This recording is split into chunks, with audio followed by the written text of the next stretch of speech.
எகிப்து என்றும் ஞானார்த்தமாய் சொல்லப்படும். அதிலே நம்முடைய கர்த்தரும் சிலுவையிலே அறையப்பட்டார். ஜனங்களிலும் கோத்திரங்களிலும் பாஷைக்காரர்களும் ஜாதிகளிலும் உள்ளவர்கள் அவர்களுடைய உடல்களை 3.5 நாள் வரைக்கும் பார்ப்பார்கள். அவருடைய உடல்களை கல்லறைகளில் வைக்க விட்டார்கள். அவ்விரண்டு தீர்க்கதரிசிகளும் பூமியின் குடிகளை வேதனைப்படுத்தும்படியினால் அவர்கள் நிமித்த பூமியில் குடியிருப்பவர்கள் சந்தோஷப்பட்டு களிகூர்ந்து ஒருவருக்கு ஒருவர் விருதுகளை அனுப்புவார்கள். 3.5 நாளுக்கு பின்பு தேவனிடத்திலிருந்து ஜீவ ஆவி அவர்களுக்கு பிரவேசித்தது. அப்பொழுது அவர்கள் காலூன்றி நின்றார்கள். அவர்களை பார்த்தவர்களுக்கு மிகுந்த பயம் உண்டாயிற்று. இங்கே ஏறி வாருங்கள் என்று வானத்திலிருந்து தங்களுக்கு உண்டான பெரிய சத்தத்தை அவர்கள் கேட்டு மேகத்தில் ஏறி வானத்திற்கு போனார்கள். அவருடைய சத்துருக்கள் அவரை பார்த்தார்கள். அந்நேரத்திலே பூமி மிகவும் அதிர்ந்தது. உடனே அந்த நகரத்தில் 1/10 பங்கு இடிந்து விழுந்தது. மனுஷரில் 7000 பேர் பூமி அதிர்ச்சியினால் அழிந்தார்கள். மீதியானவர்கள் பயமடைந்து பரலோகத்தில் தேவனை மகிமைப்படுத்தினார்கள். 2ஆம் ஆபத்து கடந்து போயிற்று. இது 3ஆம் ஆபத்து சீக்கிரமாய் வருகிறது. பிரார்த்தனை செய்வோம். அன்பின் ஆண்டவரே, உம்மை ஸ்தோத்திரிக்கிறோம், வாழ்த்துகிறோம். இந்த நாளுக்காக உம்மை துதிக்கிறோம். ஏற்கனவே நாங்கள் பாடி ஜெபித்து உம்மை ஆராதித்தோம். இப்பொழுதும் இயேசுவே ராஜா என்ற அந்த அறிக்கையோடு, அந்த நம்பிக்கையோடு உடைய வசனத்தை நாங்கள் காண போகிறோம். ஆண்டவரே, இந்த சத்தியத்தை எங்கள் உள்ளத்தின் ஆழத்திலே நீர் பதித்தரும். நாங்கள் படிக்கும் இந்த வசனங்கள் பரிசுத்த ஆவியானவர் அங்கீகரித்து ஆசீர்வதித்து அபிஷேகித்து தர வேண்டும் என்று கேட்கிறோம். மனித சொற்கள் கருத்துக்கள் அல்ல, நீர் எங்களுக்கு கற்றுத்தர வேண்டும். புரிய முடியாத அநேக காரியங்கள் உண்டு, ஆனால் நீர் கற்றுத்தார். எங்களுக்கு கற்றுக்கொள்ளும் மனப்பான்மை தார். இந்த சமயம் பயனுள்ள சமயமா இருக்கட்டும். கனிவாழ்வின் தேவைகளை தொடும் சமயமா இருக்கட்டும். உமக்கே மகிமை எடுத்துக்கொள்ளும். எங்கள் ஆண்டவர் இயேசு கிறிஸ்துவின் மூலமாய் வேண்டிக் கொள்கிறோம். ஆமென், ஆமென். முதல் முறையாக இன்னைக்கு வந்தவர்கள் நம் நடுவில் யாராவது இருந்தால் வேதாராய்ச்சி தொடர்ந்து மறுபடியும் உங்களை நான் அன்போடு கேட்டுக்கொள்கிறேன். ஏனென்று சொன்னா ஒழுங்கா வரும் பொழுதுதான் இதை நாம் புரிந்து கொள்ள முடியும். ஒரு நாளைக்கு வந்துவிட்டு அடுத்த நாள் வரவில்லை அல்லது அநேக நாட்கள் கழித்து வந்தா அந்த தொடர்ச்சி இருக்க முடியாது. வெளிப்படுத்தின விசேஷம் புரிந்து கொள்ள முடியாத எளிதான ஒரு நூல் அல்ல. ஆகனாலே தயவு செய்து ஒழுங்கா வரும்படி கேட்கிறேன். கையில வேதாகமத்தோடு வரும்படியும் கேட்டுக்கொள்கிறேன். எல்லா கையில வேதாகம் இருக்கும் என்று நம்புவேன். இதை படிக்க போகிறேன், நான் சொல்வதல்ல. அதனால அதையும் நினைவில் வைத்துக் கொள்கிறேன். 10வது அதிகாரத்துல நாம் அந்த அதிகாரத்தை படிக்கும் பொழுது போன வாரத்திலே நாம் சொன்னது 6வது எக்காலம். அந்த 6வது எக்காலத்திற்கு பிறகு 7வது எக்காலம் வருவதற்கு முன்பு இடையில சில காரியங்களை சொல்கிறார் பரிசுத்த ஆவியானவர் நூலில். அதே மாதிரிதான் 6வது முத்திரைக்கும் 7வது முத்திரைக்கும் நடுவில் சில காரியங்களை 7வது அதிகாரத்திலே பார்க்கிறோம். இப்ப 6வது எக்காலம் 9வது அதிகாரத்திலே பார்க்கிறோம். பிறகு 7வது எக்காலம் ஊதப்படுவதற்கு முன்பு சில சம்பவங்கள் இங்கே சொல்லப்படுகின்றன. அதுல ஒன்று, ஒரு தூதனை பற்றி பார்த்தோம். பலமான ஒரு தூதன், வலிமை மிக்க வான தூதன் என்று புதிய மொழிபெயர்ப்பில் இருந்து அதை நாம் பார்த்தோம். அந்த தூதனின் தோற்றத்தை படித்தோம். அவன் ஆண்டவராகிய இயேசு கிறிஸ்துவை போல இருந்தாலும் கூட அவன் இயேசு கிறிஸ்து அல்ல. கர்த்தருடைய தூதன் என்கிற பெயரில இயேசு கிறிஸ்து பழைய ஏற்பாட்டிலே அறிமுகப்படுத்தப்பட்டது உண்மைதான். திரியேக தேவனிலே 2வது ஆளாயிருக்கிற மாறனாகிய தேவன் பழைய ஏற்பாட்டிலே கர்த்தருடைய தூதன் என்று அறிமுகப்படுத்தப்பட்டிருக்கிறார். உடன்படிக்கையின் தூதன் என்று அறிமுகப்படுத்தப்பட்டிருக்கிறார். ஆனால் இங்கு சொல்லப்பட்ட தூதன் அவர் அல்ல.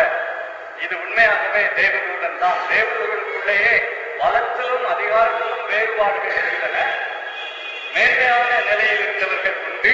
லூசிபர், காபிரியேல், மிகாவேல் முக்கியமான மேன்மையான பதவியில இருந்தவர்கள் என்றெல்லாம் போன வாரத்திலே பார்த்தோம். அப்படிப்பட்ட ஒரு வலிமை மிக்க தூதன், அவனுடைய தோற்றத்தை பற்றி பார்த்தோம்.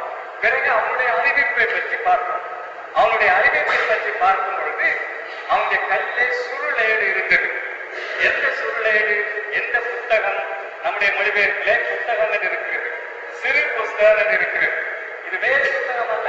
5வது அதிகாரத்திலே அறிமுகப்படுத்தப்பட்ட அதே புத்தகம் தான். அந்த புத்தகம் என்கிற சொல்லை சரியானபடி மொழிபெயர்க்க வேண்டுமானால் புதிய மொழிபெயர்ப்பு சரியான மொழிபெயர்த்திருக்கிறது. சுருள் ஏடு ஆங்கிலத்திலே இருக்கிறது ஸ்க்ரோல் என்று இருக்கிறது. பயன் செய்யப்பட்ட ஒரு புத்தகம் போன்றது அல்ல, அது ஒரு சுருள். அந்த சுருள்களிலே பல பகுதிகள். அந்த சுருளேடு முத்திரை போடப்பட்டதா இருந்தது. அந்த முத்திரையை உடைத்து விட்டு அதை வாசிப்பதற்கு, அதை அறிவதற்கு தகுதியுள்ளவராகிய ஆட்டுக்குட்டியானவர், அடிக்கப்பட்ட வண்ணமாயிருக்கிற ஆட்டுக்குட்டியானவர், அதைத்தான் நாம் ஏற்கனவே பார்த்தோம். இப்ப அந்த சுருளேடு இந்த தூதனின் கையில் இருக்கிறது. அவன் என்ன சொல்கிறான்? யோவானை பார்த்து, அந்த திறக்கப்பட்ட 8வது வசனம், திறக்கப்பட்ட சிறு புஸ்தகத்தை நீ போய் வாங்கிக்கொள் என்று சொல்ல, அந்த சத்தம், வானத்தில் இருந்து கேட்ட சத்தம் அதை சொல்லிட்டு, உடனே யோவான் போய் தூதனுடைய கையில் இருந்து அந்த சுருளேட்டை வாங்கி அதை புசித்தார். வாய்க்கு கசப்பா இருக்கிறது. ஏன்? நியாய தீர்ப்புகள் நிறைந்த சுருளேடு இல்லையா? வரப்போகிற நியாய தீர்ப்புகளை முன்னறிவிப்பாக சொல்லும் சுருளேடு. ஆனாலே அது வேதனையை தருகிறதா இருந்தது. இப்படி எல்லாம் நடக்க போகிறதே, மனிதர் இப்படி பாடம் அனுபவிக்க போகிறார்களே என்று அறியும் பொழுது அது கசப்பா இருந்தது. ஆனா அதை அவர் புசித்த பொழுது அவருடைய வயிற்றிலே, வாயிலே அது தேனை போல் மதுரமா இருந்தது, வயிற்றிலே அது கசப்பா இருந்தது. புசிக்கும் பொழுது மதுரமா இருந்தது, அதனுடைய உள்ளடக்கம் தெரியப்பட்ட பொழுது வயிற்றிலே அது கசப்பா இருந்தது. அந்த நியாய தீர்ப்புகள், அந்த வேதனையான அனுபவங்கள் வயிற்றிலே கசப்பா இருந்தது என்று பார்த்தோம். அது மட்டுமல்ல, தேவனுடைய வசனத்தை எடுத்து சொல்வதற்கு, அந்த வசனத்தை நம்முடைய வாழ்க்கையின் ஒரு பகுதியாக்கி கொண்டு அதை புசித்து நம்முடைய வாழ்க்கையில ஒரு பகுதியாக்கி கொண்டு அந்த வார்த்தையை சொல்வதுதான் அழைப்பு என்பதை இது எடுத்து காட்டுகிறது.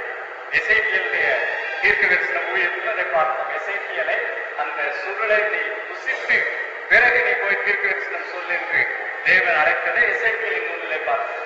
ஆகினாலே ஏதோ படித்துவிட்டு போய் உபன்யாசம் செய்வது போல, சொற்பொழிவு செய்வது போல, ஒரு லெக்சர் கொடுப்பது போல அல்ல, நாம் அதை முழுவதும் நமக்குரியதாக்கி நம்முடைய வாழ்க்கையின் ஒரு பகுதியாக்கி அந்த வசனத்தை சொல்ல வேண்டும் என்பது இதிலிருந்து தெரிய வருகிறது.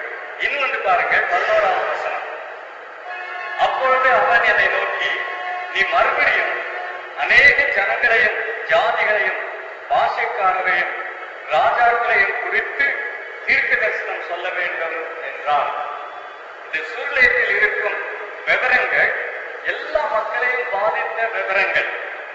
வெளிப்படுத்தின விசேஷத்திலே முழு மனுக்குலத்தை பற்றிய கடவுளின் பாரத்தை நாம் பார்க்கிறோம். வெளிப்படுத்தின விசேஷம் ஒரு அருமையான மிஷனரி நூல். முழு உலகத்தின் பாரத்தை தம் உள்ளத்தில் வைத்திருக்கிற தேவன் தம்முடைய திட்டங்களை அறிவிக்கிற ஒரு நூல் இது. வெளிப்படுத்தின விசேஷம் வெறுமனே அது வரப்போகிற காரியங்களை அறிவிக்கிறது, எதிர்காலத்தை அறிவிக்கிறது. இது விசுவாசிகளுக்கு தான் உரியதுன்னு நாம் எண்ணக்கூடாது. வெளிப்படுத்தின விசேஷத்துல தேவனுடைய உலக பாரம், முழு மனுக்குலத்தை பற்றிய பாரம் வெளிப்படுகிறது இல்லையா? நாம் ஏற்கனவே பார்த்திருக்கிறோம். 5ஆம் அதிகாரத்துல என்ன பார்த்தோம்?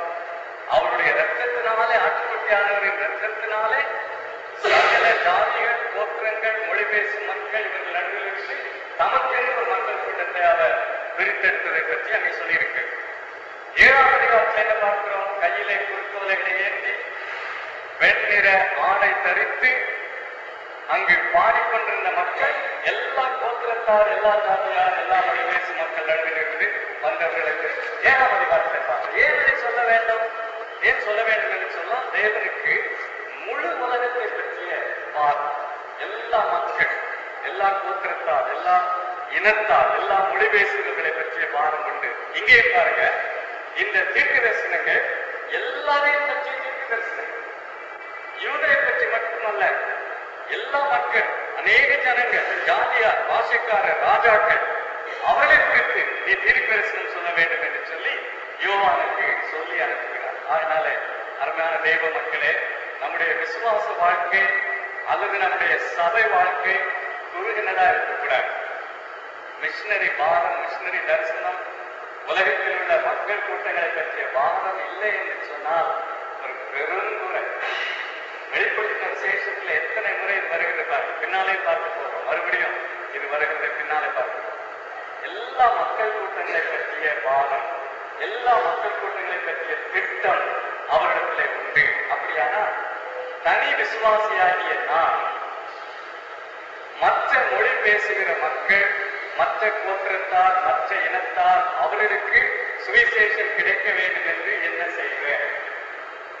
மிஷினரி ஊழியத்துல ஏதாவது ஈடுபாடு இருந்தா, எந்த மிஷன் எந்த சபை யார் செய்யறாங்க என்பதில்லை, ஏதோ ஒரு விதத்தில்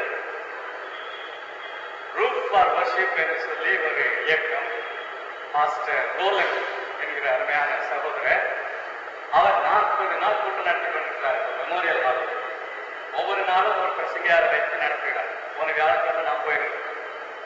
அதுல விசேஷம் என்னன்னு சொன்னா, சுவிசேஷம் போகாத இடங்களில விசுவாசிகள் வந்து அவர்கள் ஆராதிக்க ஆலயம் இல்லாத நிலையில ஆலயம் கட்டுவதற்கு உதவி செய்ய அவர் உதவி செய்கிறார். தேவத்தார் உதவி செய்கிறார்.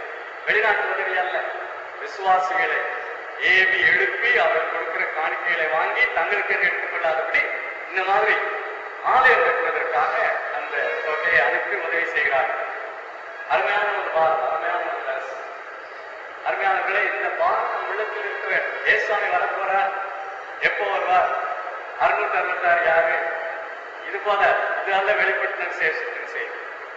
சுவிசேஷம் போகாத மக்கள் சுவிசேஷத்தை கேட்க வேண்டும் என்று சொல்லி என்ன செய்கிறோம்? கோயிலுக்கு காணி கொடுக்கிறது, சுவிசேஷ விழித்து வரை செய்யவில்லை. இந்த மாதிரி ஒரு குறிப்பிட்ட பாரம், ஏனென்று சொன்னால் இந்த குறிப்பிட்ட பாரத்தை தேவனுக்கு தருகிறார். கோத்திரங்கள், மொழி பேசும் மக்கள், இனத்தார், அவர்களுக்கு சுவிசேஷம் போக வேண்டும்.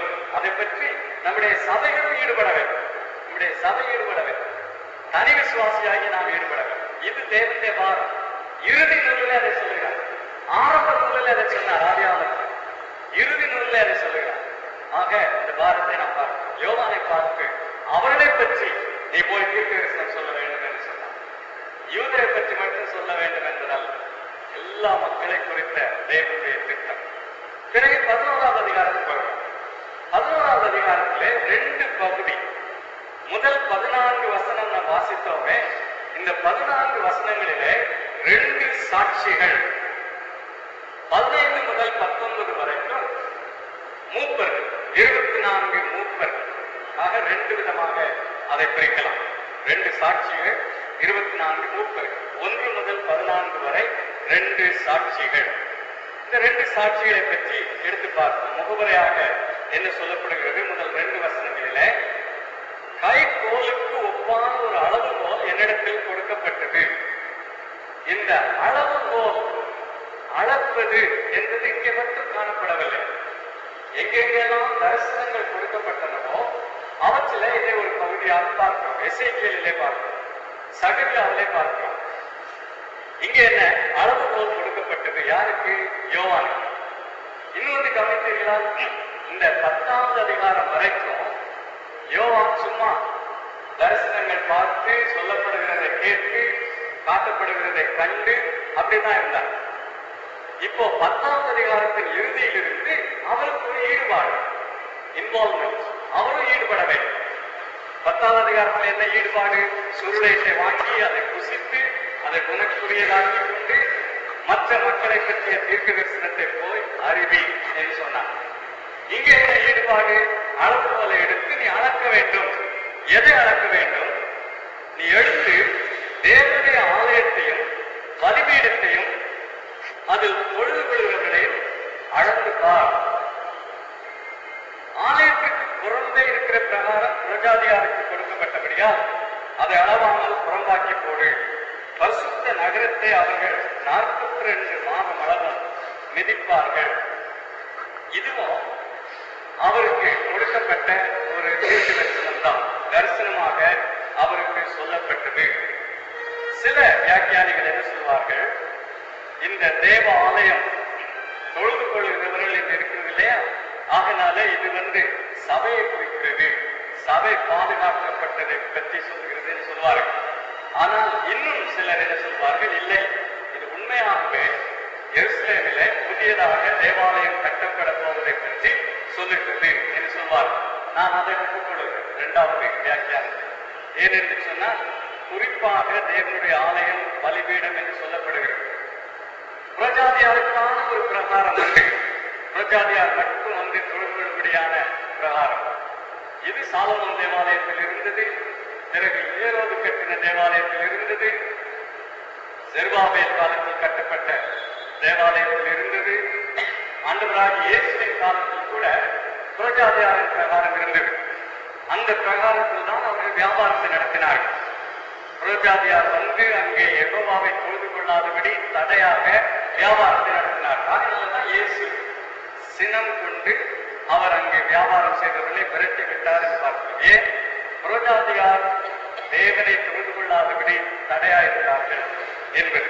அப்போ புரஜாதியாரின் பிரகாரம் என்று இங்கே சொல்லப்பட்டிருக்கிறதே, புரஜாதியாருக்கு கொடுக்கப்பட்ட பிரகாரம் என்று அது உண்மையாகவே தேவாலயத்தில் இருந்தது. எருசலேம் தேவாலயம் திரும்ப கட்டப்படும் என்கிற ஒரு தீர்க்க தரிசனம் இதில் இருப்பதை நாம் எடுத்துக்கொள்ளலாம். இதை சில வியாக்கியானங்கள் ஏற்றுக்கொள்ள மாட்டார்கள், அநேகர் ஏற்றுக்கொள்வார்கள். ஆனால் ஏற்றுக்கொள்ளத்தக்க அளவில் தான் இந்த வசனங்கள் இருக்கின்றன. தெளிவாய் குறிப்பிட்ட இடத்தை காட்டும்படியான தீர்க்க தரிசனங்களாக இருக்கின்றன. எப்பொழுது கட்டப்படும் நமக்கு தெரியாது. இப்போ இருக்கிற நிலை என்ன? எருசலேம் தேவாலயம் கட்டப்படவில்லை. அந்த எருசலேம் தேவாலயம் இருந்த இடத்துல தான் முஸ்லிம்களுக்கான ஒரு மசூதி இருக்கு. ஆகினாலதான் முஸ்லிம்களும் தங்களுடைய பரிசுத்த நகரமாக எருசலேமை உரிமை கொண்டாடுகிறார்கள். இது எப்படி நடக்கும் அது நமக்கு தெரியாது. ஆனா கட்டப்படும் என்பதை மட்டும் நாம் யூகித்துக் கொள்ளலாம். அப்போ இதை அளப்பதன் முக்கியத்துவம் என்ன? அளப்பதன் முக்கியத்துவம், ஒரு இடத்தை அளப்பது வேதத்திலே எதை காட்டுகிறது? அந்த இடத்தை அளப்பதன் மூலமாக அதை தங்களுக்கு சொந்தமாக்கிக் கொள்வது, அதன் மேல் உரிமை கொண்டாடுவது. அப்போ இந்த தேவாலயத்தை போய் அளந்து பலிபீடத்தையும் அது தொழுதுகொள்கிறவர்களையும் அளந்துள்ளார் சொல்லும் பொழுது தேவன் என்ன சொல்கிறார்? அவர்களெல்லாம் எனக்கு சொந்தமானவர்கள், தேவாலயம் எனக்கு சொந்தமானது, பலிபீடம் எனக்கு சொந்தமானது, தொழுது கொள்கிறவர்கள் எனக்கு சொந்தமானவர்கள், உரிமை கொண்டாடும்படி நீ அதை அளந்து பார் என்று நான் எனக்கு சொல்கிறேன் என்று தேவன் சொல்கிறார். அப்போ அவர்கள் அவருக்கு சொந்தமானவர்கள், அதை அவர் பாதுகாப்பார். இது எப்பொழுது நடைபெற்றது? தீர்க்க தரிசன கால அட்டவணையில உபத்திரவ காலத்தை பற்றி நாம் ஏற்கனவே படித்து வருகிறோம். 7 ஆண்டுகள் உபத்திரவ காலம். உபத்திரவ காலத்தின் முற்பகுதி 3.5 ஆண்டு காலம், பிற்பகுதி 3.5 ஆண்டு காலம். உபத்திரவ காலத்தின் முற்பகுதியிலேயே அந்தி கிறிஸ்து தோன்றி இஸ்ரவேல் மக்களோடு உடன்படிக்கை செய்து சமாதானமான ஒரு ஆட்சியை அவர்களுக்கு தந்தார். அதனாலதான் அவனை ஏற்றுக்கொண்டார். சமாதானத்தை தருவேன், செழிப்பை தருவேன் என்று சொல்லி அந்தி கிறிஸ்து பதவிக்கு வந்துவிட்டார். இப்போ இஸ்ரவேலோடு உடன்படிக்கை பண்ணிவிட்டார். தேவாலயத்தை கட்டும்படி அவர்களுக்கு உதவியும் செய்தார். அப்போ தேவாலயம் கட்டப்பட்டது அந்த உபத்திரவ காலத்தின் ஆரம்ப பகுதி. பிறகு 3.5 ஆண்டு காலம் முடிந்து உபத்திரவ காலத்தின் நடுப்பகுதியில அந்த உடன்படிக்கை அவர் மீறி அவர்களை உபத்திரவப்படுத்த ஆரம்பித்தார். அப்பொழுதுதான் தேவாலயத்தையும் அவன் தீர்மானித்தினான். பாழாக்குகிற அருவருப்பு என்று வாசிக்கிறோமே, மத்தேயு 24 அதிகாரத்தை எடுத்ததாக ஆண்டவர் சொன்ன ஒரு காரியம். மத்தேயு 24:15 வாசிங்க எடுத்தவர்கள்.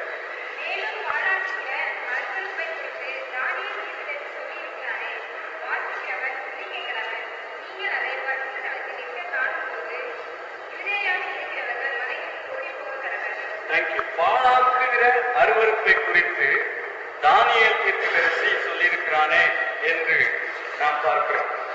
தானியேல் தீர்க்கதரிசி புஸ்தகத்தை எடுத்துக்கொள்வோம். 9வது அதிகாரம் 27வது வசனம். சகோதர வாசிங்க. தானியேல் 9:27. அவர் ஒரு வாரம் உடன்படிக்கை உறுதிப்படுத்தி அந்த வாரம் பாதி சென்ற போது, வாரம் என்பது எது? 7 ஆண்டுகளை குறிக்கிறது. 7 நாட்கள் 7 ஆண்டுகள். சரி, அந்த வாரம் பாதி சென்ற போது பிறகு பலியையும் காணிக்கையும் ஒழிய பண்ணுவார். அருவருப்பான சட்டையோடைய பாழாக்குகிறவன் வந்து இறங்குவான். நிர்ணயிக்கப்பட்டிருக்கிறது மூலம் பாழாக்குகிறவனுடைய பேர் மட்டும் சொல்கிறார். இந்த பாழாக்குகிற அருவருப்பு என்று சொல்லப்படுவது எதை குறிக்கிறது? அந்த நாட்களிலும் இது நிறைவேறிச்சு. இந்த வேதத்தின் தீர்க்கதரிசனங்களுக்கு பல நிறைவேறுதல்கள் உண்டு. தானியேல் சொன்ன அந்த தீர்க்கதரிசனத்திற்கு உடனடியாக நிறைவேறுதல் என்னவென்று கேட்டால், சீரிய நாட்டு அரசன், சீரியாவை சேர்ந்த அரசனின் வரலாற்றில் பார்க்கிறோம்.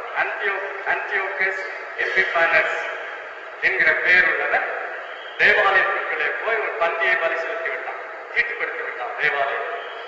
இது நிறைவேறிச்சு அந்த நாட்டிலே. பிறகு ஆண்டவராகிய இயேசு தீர்க்கதரிசனமாக அறிவிக்கும் பொழுது அதுவும் நிறைவேறிச்சு. ரோமர்கள் தேவாலயத்தை இடித்து தேவாலயத்தின் மகா பரிசுத்த ஸ்தலத்திற்குள் நுழைந்து தீட்டுப்படுத்தினார்கள். அப்பொழுது அது நிறைவேறிச்சு. ஆனால் வரும் கால ஒரு நிறைவேறுதலும் உண்டு. தீர்க்கதரிசனங்களை இதை நாம் ஞாபகத்தில் வைத்துக் கொள்ள வேண்டும். எலியாவை பற்றி பார்க்கும் பொழுதும் இதை நாம் ஞாபகத்தில் வைத்துக் கொள்ள வேண்டும். அப்போ வரப்போகிற நிறைவேறுதல் என்ன? அந்தி கிறிஸ்து அந்த ஆலயத்தை கட்ட அவர்களுக்கு உதவி செய்து 3.5 ஆண்டுகள் கழித்து உடன்படிக்கையை உடைத்து போட்டு அவர்களை உத்தரவுப்படுத்த ஆரம்பிக்கும் பொழுது அவன் அந்த தேவாலயத்தை தீட்டுப்படுத்துவான். பாழாக்குகிற அருவருப்பு, அதுதான் இறுதி நிறைவேறுதல் என்பதும் நாம் பார்க்கிறோம். அப்படி தேவனுடைய ஆலயத்தையும் பலிபீடத்தையும் அந்த தொழில் கொள்கிறவர்களையும் அளந்துவார் என்று சொல்லும் பொழுது இவையெல்லாம் நிறைவேறினாலும் என்னுடைய பாதுகாப்பு அங்கே உண்டு. நம்முடைய மக்கள் மேல் அவருக்கு இருக்கிற உரிமை, அவருக்கு இருக்கிற பாதுகாப்பு. அதனாலே தேவாலயத்தை உடைக்காமல், தேவாலயம் தீட்டுப்படாமல் அவர் அதை காத்துக்கொள்ள மாட்டார். அதை அனுமதிக்கிறார். உபத்திரவம் நடக்கிறது. தேவாலயத்தை அவர் பாழ்படுத்துகிறார். இஸ்ரவேல் மக்களை துன்புறுத்துகிறார். அங்கே உள்ள அந்த தொழுகையை நிறுத்தி விடுகிறார். ஆனாலும் கூட அவர் அதை கைவிட்டு விடவில்லை. ஆகையினால்தான் அதை அளந்து பார் என்று சொல்கிறார். அளந்ததுனாலே இது எனக்குரியது, என் பாதுகாப்பின் மேல் உண்டு என்று சொல்கிறார். பிறகு புறம்பே இருக்கிற பிரகாரம் புறஜாதியாருக்கு கொடுக்கப்பட்டபடியால் அதை அளவாமல் புறம்பாக்கி போடு. பரிசுத்த நகரத்தை அவர்கள் 42 மாதம் அளவும் மிதிப்பார்கள். 42 மாதம் எருசலேமை புறஜாதியார் மிதிப்பார்கள், அதன் மேல் ஆட்சி செலுத்துவார்கள் என்பது இது இங்கே சொல்லப்படுகிறது. ஆண்டவராகிய இயேசு சொன்னதை எடுத்து பார்ப்போம். லூக்கா 21 அதிகாரம்.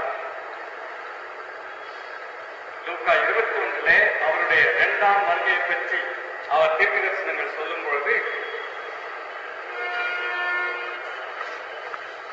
லூக்கா 21 அதிகாரம் 21 வசனம் வாசிங்க.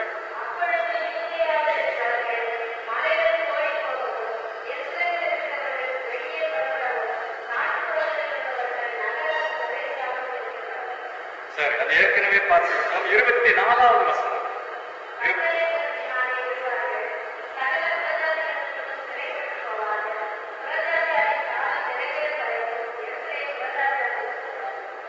புரஜாதியாரின் காலம் நிறைவேறும் வரைக்கும். புரஜாதியாரின் காலம் எப்பொழுது ஆரம்பிக்கப்பட்டது? ரோமர் எருசலேமை இடித்து அதை முழுவதுமாக அழித்து அதற்கு பிறகு புரஜாதியாரின் ஆளுகையின் கீழ் எருசலேம் இருந்தது. அப்பொழுதுதான் புரஜாதியாரின் காலம் ஆரம்பிக்கப்பட்டது என்று சொல்லலாம். பிறகு புரஜாதியாரின் காலம் நிறைவேறும் வரைக்கும் சிலர் என்ன சொல்வார்கள், சில தீர்க்க தரிசன ஆராய்ச்சியாளர்கள் புரஜாதியாரின் காலம் எருசலேமிலே நிறைவேறிற்று. ஏன்? 1967 ஆண்டு எருசலேம் இஸ்ரவேல் கைக்குள் வந்துவிட்டது. ஆகையாலே புரஜாதியாரின் காலம் நிறைவேறிற்று என்று சொல்வார்கள். இன்னும் சிலர் என்ன சொல்வார்கள், இல்லை, இது ஆண்டவராகிய இயேசு கிறிஸ்து திரும்ப வரும்பொழுதுதான் நிறைவேறும் என்று சொல்வார்கள். இதை எடுத்து நாம் ஆராய்ச்சி பார்ப்போமானா புரஜாதியாரின் காலம் நிறைவேறிற்று என்று சொல்ல முடியாது. ஏன்? எருசலேம் என்று விடுதலை பெறவில்லை. எருசலேமின் மேல் அரபுகள் உரிமை கொண்டாடுகிறார்கள். முழுவதும் இஸ்ரவேலின் ஆதிக்கத்தின் கீழ் எருசலேம் வந்துவிடவில்லை. அதனால புரஜாதியாரின் காலம் நிறைவேறுகிறது என்று சொல்வது இன்னும் வரப்போகிற ஒரு நிகழ்ச்சியாகவே நாம் எடுத்துக்கொள்ளலாம். ஆண்டவராகிய இயேசு வரும்பொழுது நடைபெறுகிற ஒரு நிகழ்ச்சியாகவே அதை எடுத்துக்கொள்ளலாம். பரிசுத்த நகரத்தை அவர்கள் 42 மாதம் அளவும் மிதிப்பார்கள். இதுல இன்னொன்று பாருங்க, இங்கே 42 மாதம் என்று சொல்லப்பட்டிருக்கிறது. இந்த கால அளவு அடிக்கடி இந்த வெளிப்படுத்தின விசேஷத்திலே வருகிறது. வெளிப்படுத்தின விசேஷம் 12வது அதிகாரத்தை எடுத்து பார்ப்போம். வெளிப்படுத்தின விசேஷம் 12வது அதிகாரத்திலே 14வது வசனம் நான் வாசிக்கிறேன். ஸ்திரீயானவள் அந்த பாம்பின் முகத்திற்கு விலகி ஒரு காலமும் காலங்களும் அரைக்காலமுமாக போஷிக்கப்படத்தக்கதாய் வனாந்திரத்தில் உள்ள தன் இடத்திற்கு பறந்து போகும்படி பெரும் கழுகின் 2 சிறகுகள் அவளுக்கு கொடுக்கப்பட்டது. இந்த ஸ்திரீ, இங்கே சொல்லப்படுகிற ஸ்திரீ, அதை பின்னாலே பார்க்க போறோம் யாருன்னு சொல்லி. வனாந்தரத்தில் இருக்க வேண்டிய காலம், வாசம் பண்ண வேண்டிய காலம் ஒரு காலம், காலங்கள் அரைக்காலம். ஒரு காலம் என்பது ஒரு ஆண்டு, காலங்கள் என்பது 2 ஆண்டுகள், அரைக்காலம் என்பது அரை ஆண்டு. அப்போ மொத்தம் எப்படி எத்தனை வருஷம்? 3.5 வருஷம். எத்தனை மாதம்? 42 மாதம். இங்கே 42 மாதம் என்று சொல்லப்படவில்லையா? அதே 42 மாதம் அங்கே சொல்லப்படுகிறது. பிறகு 13வது அதிகாரத்தை எடுத்துக்கொள்வோம். 13வது அதிகாரத்தில் இந்த மிருகத்தை பற்றி சொல்லப்பட்டிருப்பதை எடுத்துக்கொள்வோம். வெளிப்படுத்தின விசேஷம் 13வது அதிகாரத்தில் அந்த மிருகத்தை பற்றி சொல்லப்பட்ட அந்த பகுதியில அங்கேயும் காலம் கொடுக்கப்படுகிறது. 5வது வசனம் வாசிங்க.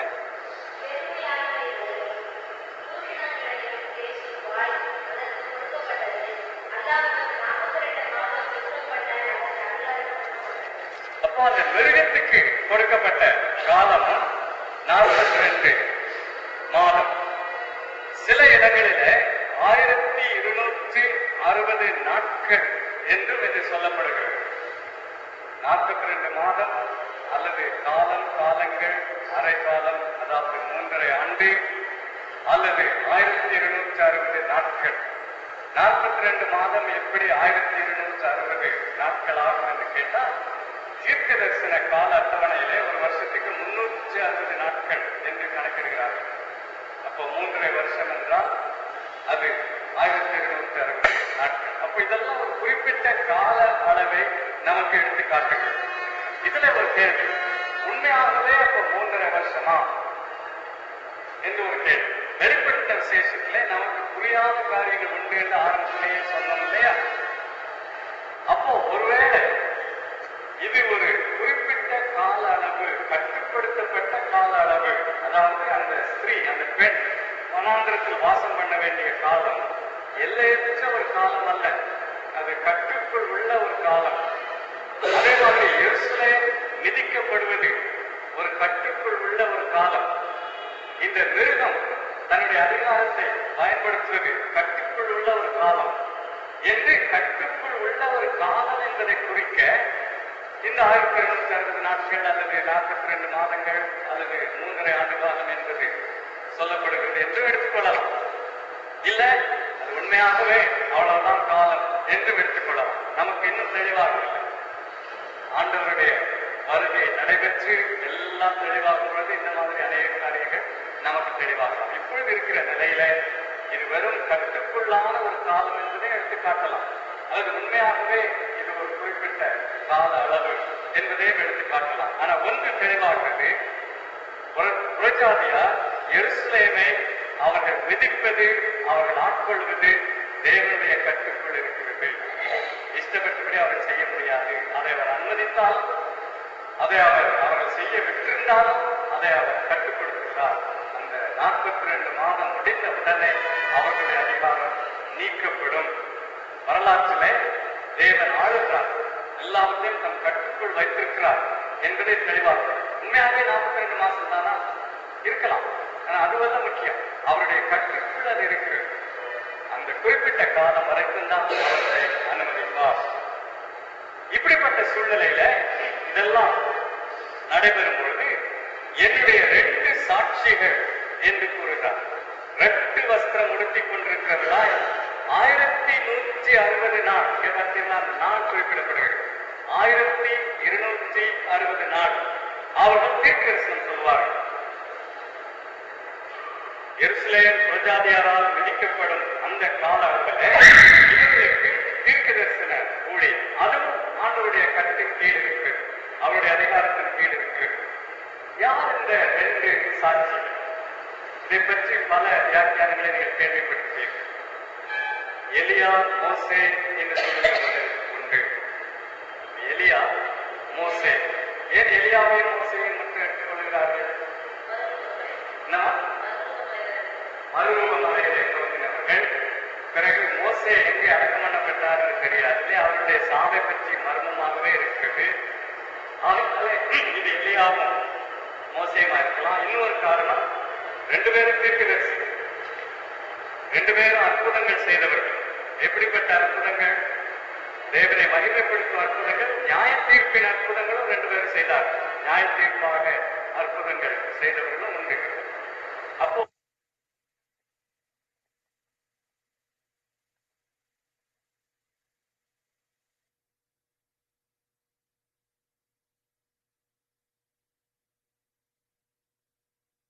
பூலோகத்தின் ஆண்டவருக்கு முன்பாக நிற்கிற ரெண்டு ஒலிவ மரங்கள், ரெண்டு விளக்கு தண்டுகள், அது எதை நமக்கு ஞாபகப்படுத்துகிறது? வேதத்தில் ஏதாவது ஒரு பகுதியை ஞாபகப்படுத்துகிறார்? எந்த பகுதி? சகரியா. சகரியா 4வது அதிகாரத்தை எடுத்து பார்ப்போம். சகரியா 4. அங்கே கிடைத்த ஒரு தரிசனம். சகரியா 4:2. நீ காண்கிறது என்னவென்று கேட்டால், அதற்கு நான் இதோ முழுவதும் பொன்னினால் செய்யப்பட்ட குத்து விளக்கை காண்கிறேன். ஒரு குத்து விளக்கு, அதன் உச்சியில் அதன் பின்னமும், அதன் மேல் அதன் 7 அகல்களும், அதன் உச்சியில் இருக்கிற அகல்களுக்கு போகிற 7 குழாய்களும் இருக்கிறது. அதன் அருகில் கிண்ணத்திற்கு வலதுபுறமாக ஒன்றும் இடதுபுறமாக ஒன்றும் 2 ஒலிவ மரங்கள் இருக்கின்றன. சரி, இந்த ஒலிவ மரங்கள் எதற்காக? இது பின்னாலே சொல்லப்படுகிறது 11வது வசனத்துல. குத்து விளக்குக்கு வலதுபுறமாகவும் அதற்கு இடதுபுறமாகவும் இருக்கிற இந்த 2 ஒலிவ மரங்கள் என்னவென்று கேட்டேன். மறுபடியும் நான் அவரை நோக்கி 2 பொற்குழாய்களின் வழியாய் தொங்கி பொன்னிறமான எண்ணெயை தங்களிலிருந்து இறங்க பண்ணுகிறவர்களாகிய ஒலிவ மரங்களின் 2 கிளைகள் என்னவென்று கேட்டேன். அதற்கு அவர், இவைகள் இன்னதென்று உனக்கு தெரியாதா என்றார். ஆண்டவனே, எனக்கு தெரியாது என்றேன். அப்பொழுது அவர், இவைகள் 2ம் சர்வலோகத்திற்கும் ஆண்டவராயிருக்கிறவரின் சமூகத்தில் நிற்கிற அபிஷேகம் பெற்றவர்கள் என்றார். அந்த 2 பேர் யார்? இந்த முக்கியத்துவம் என்ன? தேவனுடைய ஆவியானவர் ஒலிவ மரத்திலிருந்து வருகிற எண்ணெய், அந்த குத்து விளக்குக்கு வருகிற எண்ணெய் எதை காட்டுகிறது? பரிசுத்த ஆவியானவர் அவர்களை அபிஷேகித்து, அவர்களை பலப்படுத்தி, அவர்களை பயன்படுத்துகிறார். இந்த 2 பேர். அந்த 2 பேர் யார்? ஆகாய், சகரியாவை தேவனுடைய சித்தத்தை நிறைவேற்றின 2 பேர் யார்? ஒன்று செருபாபேல், இன்னொன்று யோசுவா. செருபாபேல் அதிபதி, யோசுவா ஆசாரி. 2 பேர் எதற்காக பயன்படுத்தப்பட்டார்கள்?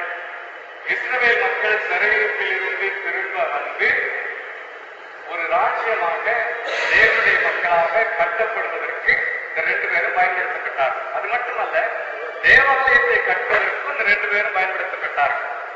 அப்போ தேவனுடைய திட்டங்களிலே பயன்படுத்தப்பட்ட 2 பேர், மோசே, எலியா அவர்களுடைய காலத்திலே பயன்படுத்தப்பட்டார்கள். பிறகு செருபாபேல், யோசுவா. அப்போ இந்த 2 சாட்சிகள் என்று சொல்லும் பொழுது இவர்கள் மோசே தான், எலியா தான், செருபாபேல் தான், யோசுவா தான் என்று சொல்ல முடியாது. ஆனா ஒன்று தெளிவாகிறது, தேவனுடைய திட்டத்தை நிறைவேற்ற அவர்கள் எல்லாம் பயன்படுத்தப்பட்ட மாதிரி இவர்களும் தேவனுடைய திட்டத்தை நிறைவேற்ற பயன்பட்டார்கள். யார் தெரியாது. யோசுவா மோசேயா இருக்கலாம், எலியாவா இருக்கலாம், ஆனால் நமக்கு தெரியாது. எலியா தேவனுடைய திட்டத்தை நிறைவேற்றுகிறவர்கள். எலியா யோவான் ஸ்நானகனுக்கு எலியா என்று சொல்லப்பட்டது இல்லையா? யோவான் ஸ்நானகன் எலியா என்று அழைக்கப்பட்டார். எலியாவின் ஆவியிலே, எலியாவின் செய்தியோடு எலியாவை போல கடவுளுடைய திட்டத்தை நிறைவேற்ற வந்ததுனாலே அவர் எலியா என்று சொல்லப்பட்டார். அப்போ தேவனுடைய திட்டங்களை நிறைவேற்ற அவ்வப்போது தேவன் பயன்படுத்துகிற மக்கள் எலியாவை போல, செருபாவை போல, யோசுவாவை போல, மோசேயை போல. அப்போ இந்த 2 சாட்சிகளும் அப்படிப்பட்ட நபர்களா இருக்கலாம். யாருன்னு நமக்கு தெரியாது இல்லையா? மோசே தான், எலியா தான் சொன்னா எடுத்துக்கொள்ளுங்க, இல்ல செருபாவை தான், யோசுவா தான் எடுத்துக்கொள்ளுங்க. ஆனா தெளிவா திட்டமா அப்படித்தான் சொல்ல முடியாது. தேவனுடைய திட்டத்தை நிறைவேற்ற அவர்கள் பயன்படுத்தப்பட்டது போல இவர்களும் பயன்படுத்தப்பட்டார். ஆனா ஒன்று மட்டும் நிச்சயம், இவர்களும் அவர்களைப் போல பரிசுத்த ஆவியானவரால் நிறைக்கப்பட்டு அபிஷேகம் பண்ணப்பட்டு தேவனால பயன்படுத்தப்பட்ட 2 சாட்சிகள். சரி, என்ன சொல்லிட்டு இந்த 2 சாட்சிகளை 3ஆம் வசனத்துல 2 சாட்சிகளும் ரெட்டு வஸ்திரம் உடுத்திக் கொண்டிருக்கிறவர்களாய். ரெட்டு வஸ்திரம் எதை காட்டிச்சு? சணல் வஸ்திரம். வேதத்துல பழைய பாட்டு முக்கியமா 8 வசனம் எதை காட்டுது? சரி. தாழ்மையே மனம் திரும்புதலை இல்லையா? தங்களை தாழ்த்தி துக்கப்பட்டு மனம் திரும்பும் பொழுது ரெட்டு உடுத்திக் கொள்வார்கள். அப்போ துக்கத்தை எடுத்து காட்டுவது, துக்கத்தை எடுத்து காட்டுவது. இவர்களே ரெட்டு உடுத்தினார்கள், நியாய தீர்ப்பை அறிவிக்கப் போகிறார். இதெல்லாம் கடைசி காலத்திலே நடைபெறுகிறது. 7வது எக்காலம் தான் மகா உபத்திரவத்தை ஆரம்பிக்க போகிற எக்காலம் இது. அப்போ அதை குறித்து தீர்க்கதரிசனம் சொல்லுகிறவர்களாய், அதை குறித்து எச்சரிக்கிறவர்களாய் இருக்கிறபடியினாலே அவர்கள் துக்கத்தை, அவருடைய செய்தி வேதனை தரும் செய்தியா இருப்பதனாலே வெற்றுடுத்தி இருந்தார்கள். பிறகு என்ன பார்க்கிறோம்? 1160 நாளாகவும் தீர்க்கதரிசனம் சொல்லும்படி அவர்களுக்கு அதிகாரம் கொடுக்க, அதிகாரம் பெற்றவர்களா இருந்தார்கள். மோசே, எலியா, செருபாபேல், யோசுவா இவர்களெல்லாம் அதிகாரம் பெற்றவர்களா இருந்தது போல இவர்களும் அதிகாரம் பெற்றவர்களா இருந்தார்கள், அதிகாரம் பெற்றிருந்தார்கள். உலகத்தின் ஆண்டவருக்கு முன்பாக நிற்கிற 2 ஒலிவ மரங்களும் 2 விளக்கு தண்டுகளும் இவர்களே. இதை புரிந்து கொள்ள வேண்டுமானால் சகரியாவை பார்க்க வேண்டும். சகரியாவை பார்த்தால் என்ன சத்தியத்தை அறிந்து கொள்கிறோம்? தேவனோடு உறவு கொண்டவர்கள், தேவனாலே அபிஷேகிக்கப்பட்டு பலப்படுத்தப்பட்டு வல்லமைப்படுத்தப்பட்டு ஊழியம் செய்கிறவர்கள் என்பது அதிலிருந்து தெளிவாகிறது. 5வது வசனம், ஒருவன் அவர்களை சேதப்படுத்த மனதாயிருந்தால் அவருடைய வாயிலிருந்து அக்கினி புறப்பட்டு அவருடைய சத்துருக்களை பட்சிக்கும். அவர்களை சேதப்படுத்துகிற மனதாயிருக்கிறவன் எவனோ அவன் அப்படியே கொல்லப்பட வேண்டும். அப்போ அவர்களை யாரும் தொட முடியாது. அவர்களை கொல்ல விரும்புகிறவர்கள் அழைக்கப்படுவார்கள். ஆனா அவர்கள் கொல்லப்பட்டார்களா? கொல்லப்பட்டார்களா? கொல்லப்பட்டார்கள். எப்பொழுது? 1260 நாட்கள் முடிந்தவுடனே கொண்டது யாரு? 7வது வசனத்தில் பாதாளத்திலிருந்து ஏறுகிற மிருகம், பாதாளத்திலிருந்து வந்த மிருகம். சாத்தானால் பாதாளத்திலிருந்து வந்த பொருள் என்ன? பாதாளத்தின் திறவுகோல் அவங்க எல்லாரும் கொடுக்கப்பட்டது. அப்போ அந்த பாதாளத்தின் திறவுகோல்னாலே பாதாளத்தை திறந்து இதெல்லாம் வரக்கூடிய சக்தி அவனிடத்துல, அதிகாரம் அவனுக்கு கொடுக்கப்பட்டிருக்கு. அப்போ அவனாலே எழுப்பப்பட்ட ஒரு ஆள், யார் அது? அந்தி கிறிஸ்து. பின்னாலே பார்க்கிறோம், இந்த கள்ளத்தீர்க்கதரிசி, அந்தி கிறிஸ்து, சாத்தான், இந்த மும்மூர்த்திகளை பின்னால பார்க்க போறோம். அப்போ அந்த மிருகம் இவர்களை கொண்டு போட்டு, இப்ப பாருங்க, 3 ஆண்டு காலம் முடிந்த பிறகு அந்தி கிறிஸ்து உடன்படிக்கையை உடைத்து போட்டான். இஸ்ரவேல் மக்களோடு உள்ள உடன்படிக்கை. மகா உபத்திரவம், உபத்திரவ காலத்தின் பிற்பகுதி மகா உபத்திரவம் ஆரம்பமாயிடுச்சு. அந்த வேளையில தான் இந்த 2 சாட்சிகளும் கொல்லப்படுகிறார். அந்தி கிறிஸ்துவின் செயல்களிலே இதுவும் ஒன்று.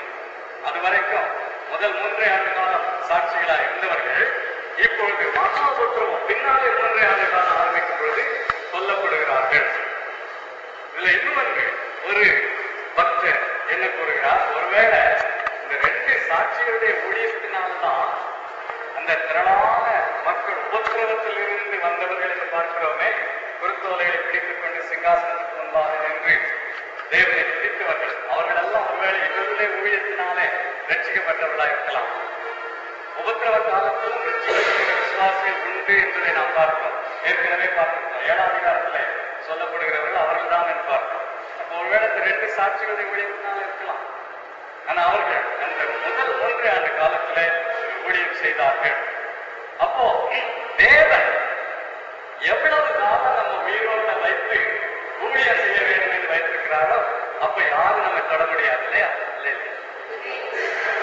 அருமையான சகோதரனை சிலபே ஞாபகத்தில் வச்சுக்கொள்ளணும்.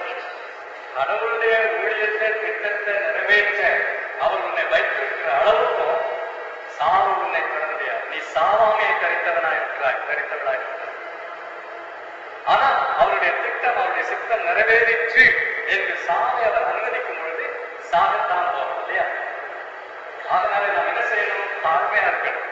நான் ஏதோ பெரிய தீர்க்கதரிசியா இருக்கும், சாவு எனக்கு வராது, நான் எப்ப சாக போறேன் எனக்கு தெரியும்லாம் சொல்லிட்டு அலையப்படாது. இந்த மாதிரி எல்லாம் உண்டு இந்த நாட்கள். தாழ்மை ரொம்ப தேவை பார்த்துட்டு. என் ஆண்டவர் அவருடைய திட்டத்தை நிறைவேற்ற என்ன உயிரோடு இருக்கிற வரைக்கும் எவனும் எதுவும் என்ன தொட முடியாது. அதை சொல்லலாம் இல்ல, நான் பெரிய ஆளாக சாமி தொடாதுன்னு சொல்றேன்.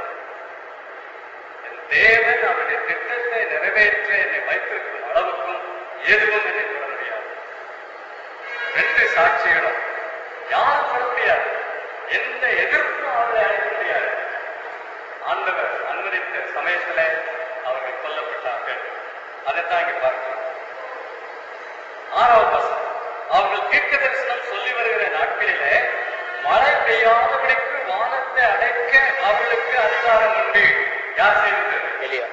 எலியா. பார்த்தீங்களா? அதனாலதான் எலியா மோசேன்னு அந்த எண்ணமே, அந்த கருத்தை வந்ததுக்கு காரணம் இதுதான். பிறகு தண்ணீரை ரத்தமாக மாற்ற அது யார் செய்தது? மோசே. ஆக இந்த 2 காரியங்களினால இவர்களால் தான் இருக்கலாம் என்கிற யூகம் வந்தது. வேண்டும் போதெல்லாம் பூமியை சகலவித பாதைகளாலும் பாதிக்கவும் அவருக்கு அதிகாரம் உண்டு. ஆனால் நான் சொல்லக்கூடியது என்ன? 2 பேர் யாரும் சொல்ல முடியாது. தேவனுடைய திட்டத்தை நிறைவேற்ற அவரால் நியமிக்கப்பட்டவர்கள் சாவாமே தேவன் அவர்களுக்கு தரிப்பித்து அவருடைய சித்தத்தை அவர்கள் நிறைவேற்றுகிற வரைக்கும் சாவு அவர்களை தொடாது என்று நியமித்து அவர்களுக்கு இந்த அதிகாரத்தை கொடுத்திருந்தார். மோசேயின் அதிகாரம், எலியாவின் அதிகாரம். 7வது வசனம், அவர்கள் தங்கள் சாட்சியை சொல்லி முடித்திருக்கும் போது, அருமையான ஒரு வார்த்தை பாருங்க, சாட்சியை சொல்லி முடித்திருக்கும் போது நடுவில் தொட முடியாது. சாட்சி பாதிக்கப்படல. சாட்சி சொல்லிக் கொண்டிருக்கும் போதே சுட்டுட்டான் யாரும் சொல்ல முடியாது இல்ல. சாட்சியை சொல்லி முடித்த பிறகு அவ்வளவு ஒரு பாதுகாப்பு தேவனுடைய ஊழியர்கள் மேற்கொண்டு. அருமையான ஊழியர்களே, ஞாபகம் எடுத்துக்காது.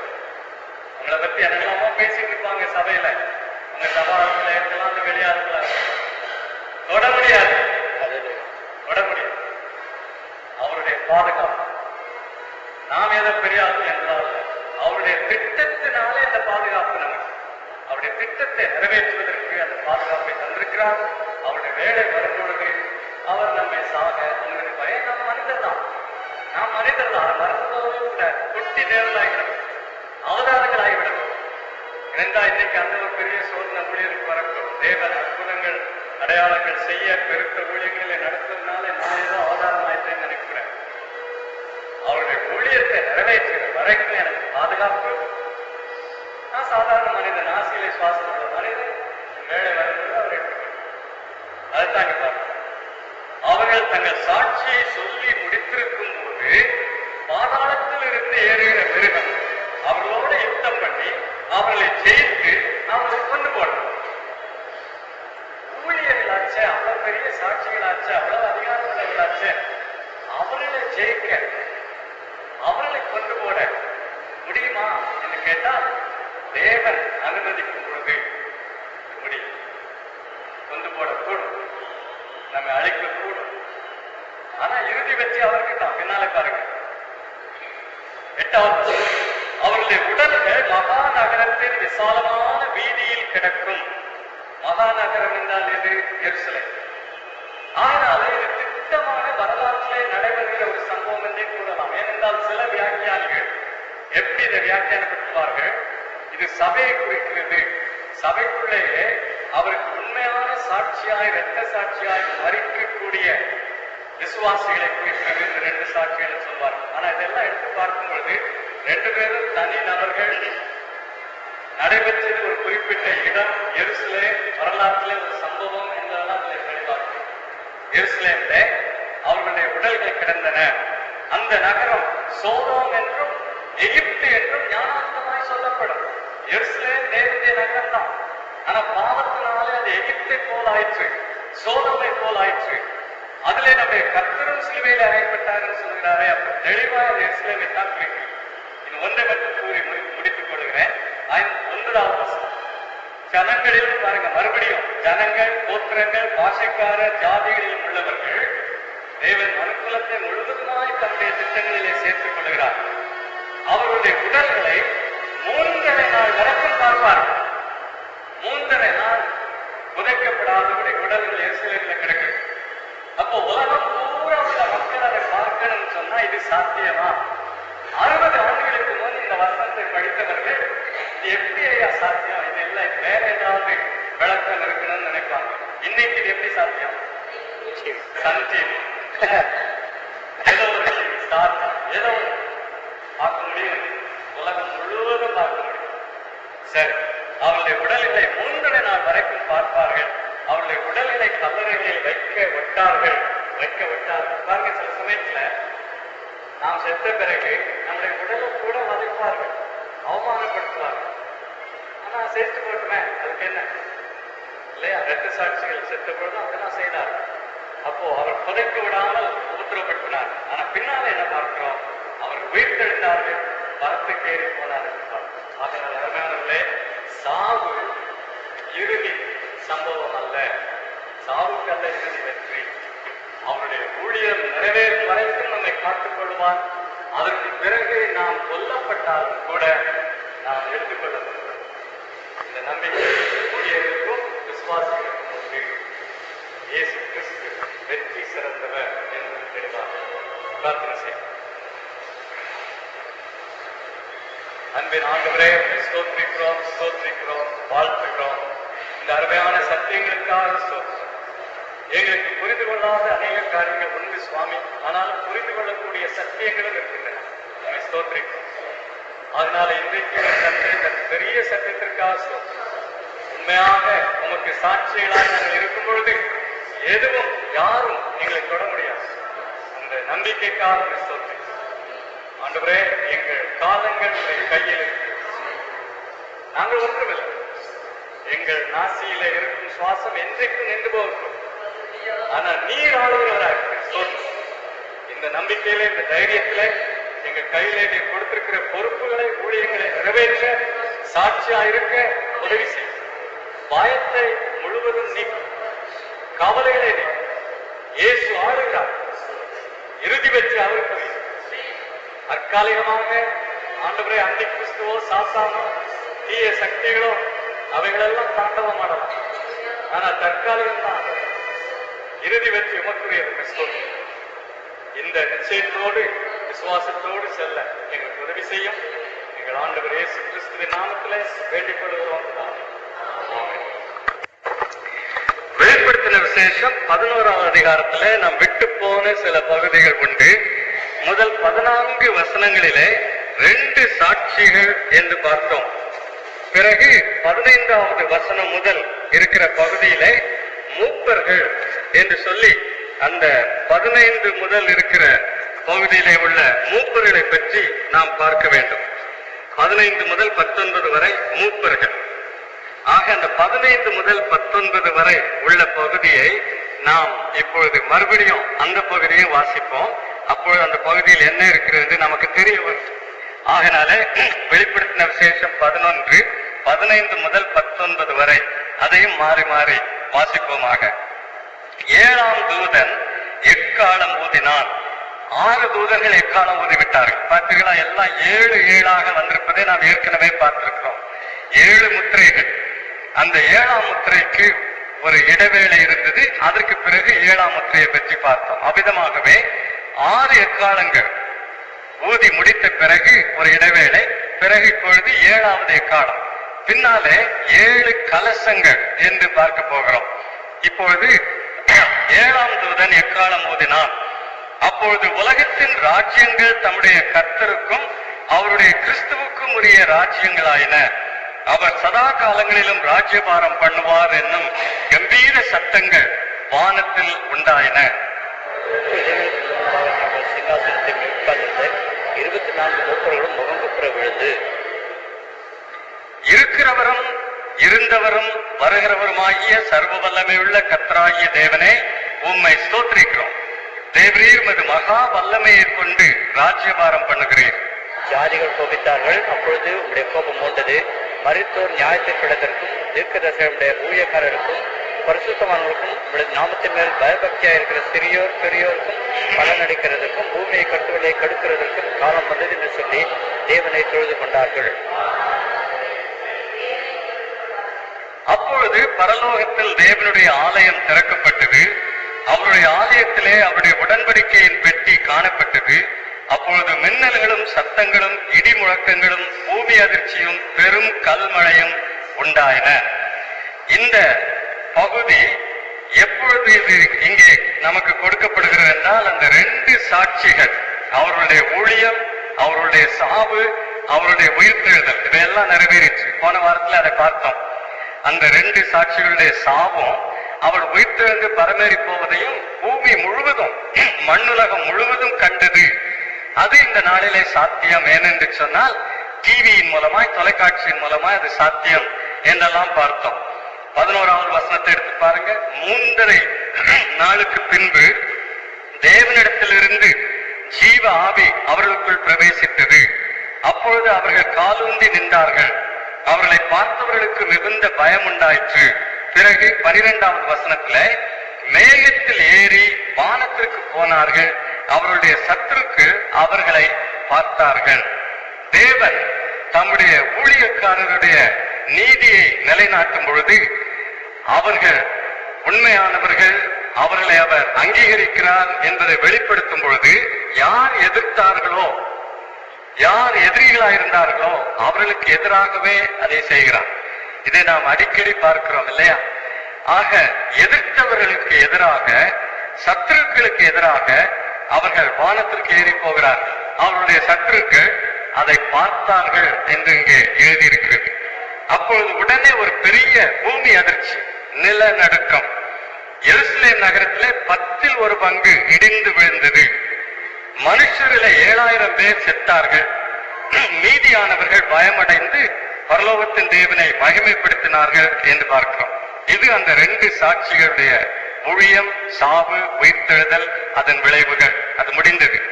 இப்போ என்ன பார்க்கிறோம்? 15வது வசனத்திலிருந்து மூப்பர்களை பற்றி பார்க்கிறோம். விண்ணுலகின் ஒரு காட்சி, பரலோகத்தின் ஒரு காட்சி. அதுல முதல்ல என்ன பார்க்கிறோம்? வெற்றியின் அறிவிப்பு. அதுதான் 15வது வசனம். வெற்றியின் அறிவிப்பு. உலகத்தின் ராஜ்யங்கள் நம்முடைய கர்த்தருக்கும் அவருடைய கிறிஸ்துவுக்கும் உரிய ராஜ்யங்கள் ஆயின. ஆங்கில மொழிபெயர்ப்புகளை பார்ப்பீர்களானால் இது ஒருமையில இருக்கு.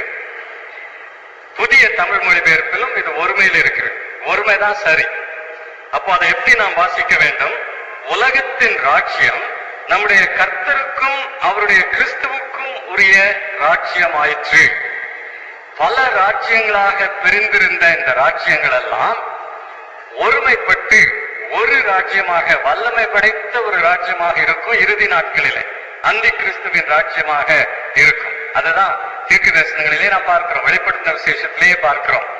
ஆகையினாலேதான் அது ஒருமையில இருக்கிறது. உலகத்தின் ராஜ்யம், பிரிந்து கிடக்கும் பல நாடுகள், பல ராஜ்யங்கள் எல்லாம் ஒருமைப்படுத்தப்பட்டு ஒரு அரசு பூமி எங்கும் இருக்கக்கூடிய ஒரு சூழ்நிலை. அந்த அரசு கிறிஸ்துவுக்குரிய அரசாக மாறும் என்று பார்க்கிறோம். மத்தேயு எழுதின நற்செய்திகளை எடுத்து பாருங்க. சாத்தான் ஆண்டவருக்கு சொன்னது என்ன? அவருடைய ஊழியத்தின் ஆரம்பத்திலேயே, ஊழியத்தை ஆரம்பிக்கும் பொழுதே சாத்தான் அவருக்கு சொன்னது 8வது 9வது வசனங்கள். மத்தேயு 4 வாசிங்க. மறுபடியும் பிசாசு அவரை மிகவும் உயர்ந்த மலையின் மேல் கொண்டு போய் உலகத்தின் சகல ராஜ்யங்களையும் அவைகளின் மகிமையும் அவருக்கு காண்பித்து, நீர் சாஸ்தாரமாய் விழுந்து என்னை பணிந்து கொண்டால் இவைகளை எல்லாம் உனக்கு தருவேன் என்று சொன்னான். பார்த்தீங்களா அவனுடைய தந்திரத்தை பாருங்க. இந்த உலகத்தை முழுவதுமாய் ஆளக்கூடிய ஒரு அதிகாரம், ஒரு பதவி சிலுவை சாவின் மூலமாய், உயிர்த்தெழுதலின் மூலமாய் உமக்கு கிடைக்கும். ஆனா ஏன் அதெல்லாம் சிலுவைக்கு ஏன் போக வேணும்? ஏன் அந்த பாடுகள் எல்லாம் நான் தருகிறேன் என்று சொல்லி அந்த உலகத்தின் ராஜ்யங்கள் இங்கே பன்மையில் இருக்கிறது. ராஜ்யங்கள், அவற்றின் மகிமை எல்லாவற்றையும் காண்பித்து விட்டு ஒன்னே ஒண்ணுதான் செய்யணும். பாடு அனுபவிக்க வேணும், சிலுவைக்கு போகணும்லாம் நான் சொல்ல மாட்டேன். கீழே விழுந்து பணிந்து விட்டால் நான் தருகிறேன் என்று சொல்கிறான். சாத்தானுடைய குறுக்கு வழி எப்பொழுதுமே சுலபமான வழியாகத்தான் காணப்படும். நன்றாய் ஞாபகத்தில் வைத்துக் கொள்ள வேண்டும். ஊழிய பாதையிலும் விசுவாச பாதையிலும் சாத்தானுடைய வழி எப்பொழுதுமே இப்படிப்பட்ட ஒரு வழியாகத்தான் இருக்கும். மகிமை, மேன்மை, பதவி, பட்டம், உயர்வு என்று இதெல்லாம் எடுத்துக்க ஊழியம் செய்யறதுக்கு ஏன் சிலுவை? சிலுவை இல்லாம ஊழியம் செய்ய முடியாதா அப்படின்னு சொல்லுவான். சிலுவை இல்லாம இந்த ராஜ்யத்தை எல்லாம் சம்பாதித்துக் கொள்ள முடியாதா? சிலுவை இல்லாமல் ஆத்மாக்களை ஆதாயம் பண்ண முடியாதா? சபைகளை நாட்ட முடியாதா என்று காட்டுவான். ஆனா சிலுவை பாதையிலிருந்து விலகி போனால், குறுக்கு வழியிலே போனா அது சாத்தானுடைய பாதை. இயேசுவின் பாதை சிலுவை பாதை. அவரே சிலுவை பாதையில சென்ற பொழுது நான் சிலுவை பாதையை தவிர்க்க முடியுமா? சிலுவை பாதையை தவிர்க்கும்படியான ஒரு சோதனை. சாஷ்டாங்கமாய் விழுந்து பணிந்துகள் எல்லாம் உனக்கு கிடைக்கும். இப்ப பாருங்க, ஆண்டவர் அவனுடைய சோதனைக்கு இடம் கொடுக்கவில்லை. அவர் என்ன சொல்கிறார்? உன் தேவனுக்கு நீ ஆராதனை செய்வாயாக, அவர் ஒருவருக்கே நீ ஆராதனை செய்வாயாக என்று சொல்லி அவனை விரட்டி அனுப்புகிறார். இப்போ என்ன நடக்கிறது? அதெல்லாம் அவருக்கு உரியவை ஆகின்றன. ஆண்டவர் நிச்சயமாய் அவருடைய நாமத்துல நாம் உண்மையுள்ளவர்களா இருக்கும் பொழுது அவர் தருவார். ஏற்ற வேளையில அவருடைய வழியிலே அவர் தருவார். சோதனை என்ன தெரியுமா? இப்ப வேணும், உடனே வேணும். Instant coffee, instant tea, instant soup மாதிரி இன்ஸ்டன்ட் வெற்றி, இன்ஸ்டன்ட் ராஜ்யம், இன்ஸ்டன்ட் சபை. ஊழியத்துல அது வழி அல்ல. இந்த குறுக்கு வழிகள் எல்லாம் ஆபத்தான வழிகள் ஊழியத்துல. இன்றைக்கு நாம் சுற்றி பார்க்கும் பொழுது ஊழியங்களிலே பல ஊழியங்களை பார்க்கிறோம். நமக்கும் ஒரு சோதனை வரும். அவர் அப்படி செய்யறாரு, இவர் இப்படி செய்கிறாரு, செய்யட்டும். குறுக்கு வழியில ஆபத்து உண்டு, சிலுவை வழியில தான் வெற்றி உண்டு. அப்போ சிலுவை வழியில போகும்படி ஆண்டவர் தெரிந்து கொண்டார். கடைசியில அவருக்கே வெற்றி. சாத்தானுடைய ராஜ்யம், உலகத்தின் ராஜ்யம் அவருடைய ராஜ்யம் ஆயிற்று. அதைத்தான் அந்த பரலோகத்திலே உள்ள அறிவிப்பு கூறுகிறது. உலகத்தின் ராஜ்யம் நம்முடைய கர்த்தருக்கும் அவருடைய கிறிஸ்துவுக்கும் உரிய ராஜ்யம் ஆயிற்று. ஒருமையில அவர் சதா காலங்களிலும் ராஜ்யம் பண்ணுவார் என்னும் கம்பீர சத்தங்கள் வானத்தில் உண்டாயின. யார் அந்த சத்தத்தை கொடுத்தது? தேவதூதர்களா இருக்கலாம், இந்த மூப்பர்களா இருக்கலாம். இப்படி பரலோகத்துல அது உறுதிப்படுத்தப்பட்டது. அந்த வெற்றியின் ஆரவாரம் அதை நாம் பார்க்கிறோம். இதுல ஒன்று, அப்போ இறுதியிலே தான் இயேசு கிறிஸ்து ராஜாவாக இருப்பார். இப்போ அவர் ராஜாவாக இல்லையா? இந்த ஒரு கேள்வி போன வாரத்துல நான் எழுப்பினேன், பதில் தரவில்லை. நாம் வேதத்தை படிக்கும் பொழுது என்ன கவனிக்கிறோம்? இப்பொழுதே அவர் ஆளுகிறார், இப்பொழுதே அவர் ராஜாவா இருப்பார் இல்லையா? உண்மைதானே? ஆமென். 2வது சங்கீதத்தை எடுத்து பாருங்க. 2வது சங்கீதத்திலே அவருக்கு வாக்கு பண்ணப்பட்டது என்ன? 6வது வசனம், நான் என்னுடைய பரிசுத்த பர்வதமாகிய சீயோன் மீதில் என்னுடைய ராஜாவை அபிஷேகம் பண்ணி வைத்தேன். என்னுடைய பரிசுத்த பர்வதமாகிய சீயோன் மேல் என் ராஜாவை அபிஷேகம் பண்ணி வைத்தேன். பிதாவாகிய தேவன் தம்முடைய குமாரனை பற்றி கூறுகிறார். ராஜாவாக நியமித்து விட்டேன். பிறகு என்ன பார்க்கிறோம்? 8வது வசனத்துல, என்னை கேளும், அப்பொழுது ஜாதிகளை உமக்கு சுதந்திரமாகவும் பூமியின் எல்லைகளை உமக்கு சொந்தமாகவும் கொடுப்பேன். ராஜாவாக்கி விட்டேன். இனிமே பூமியின் ஜாதிகள், இந்த பூமியின் எல்லைகள் எல்லாம் சொந்தமாக்கி கொள்ள வேண்டியது உம்முடைய பொறுப்பு, உமக்குரியது. ஆகையினாலேதான் நாம் மிஷினரி ஜெப கூட்டங்களிலே என்ன ஜெபிக்கிறோம்? இந்த வசனத்தை சொல்லி ஜெபிக்கிறோம் இல்லையா? 8வது வசனத்தை சொல்லி, ஜாதிகளை உமக்கு சுதந்திரமாக பூமியின் எல்லைகளை உமக்கு சொந்தமாக கொடுப்பேன் என்று சொன்னீரே ஆண்டவரே, தாரும் என்று நாம் கேட்கிறோம். ஆனா ஒன்று ஞாபகம் வைத்துக் கொள்ள வேண்டும், நமக்கு தருவேன் என்று சொல்லவில்லை. இது நமக்கு கொடுக்கப்பட்ட வாக்கு தத்தம் அல்ல. பிதாவாகிய தேவன் குமாரனாகிய தேவனுக்கு கொடுத்த வாக்கு தத்தம். அப்போ ஜெபிக்கும் பொழுது எப்படி ஜெபிக்க வேண்டும்? உங்களுடைய குமாரனுக்கு இதை வாக்கு பண்ணினேன், அவருக்கு தாரேன், எனக்கு ராஜ்யத்தை தாரன் அல்ல, நான் ஒரு குட்டி ராஜாவாகிவிட வேண்டும் என்பதல்ல. அவருக்கு நீ வாக்கு பண்ணினேன், அவருக்கு இதனை தாரும் என்றுதான் மிஷினரி ஜெப கூட்டங்களிலே நாம் ஜெபிக்க வேண்டும். கொடுத்து விட்டார், வாக்கு பண்ணி விட்டார். ஆனால் அவை முழுவதும் அவருக்கு சொந்தமாகவில்லை. இதைத்தான் 1 கொரிந்தியர் 15வது அதிகாரத்திலும் பவுல் சொல்லுகிறார். 1 கொரிந்தியர் 15:25 வாசிங்க. எல்லா சத்துருக்களையும் தமது பாதத்தில் கீழாக்கி போடும் வரைக்கும் அவர் ஆளுகை செய்ய வேண்டிய. தேங்க்யூ. அவர் ஆள ஆரம்பித்து விட்டார். ஆனா எல்லா சத்துருக்களும் அவருக்கு கீழாக வேண்டும். அப்போ இயேசு கிறிஸ்து இப்பொழுது ஆளுகிறார். இங்க சொல்லப்படுவது என்ன? பின்னாலே முழுவதும் எல்லாம் அவருடைய ஆளுகையின் கீழ் வரும், எல்லாம் அவருக்கு கீழ்ப்படுத்தப்படும். எபிரேயருக்கு எழுதின நிருபத்திலும் இதே சத்தியத்தை நாம் பார்க்கிறோம். எபிரேயர் 2வது அதிகாரம், எபிரேயர் 2:8 வாசிங்க.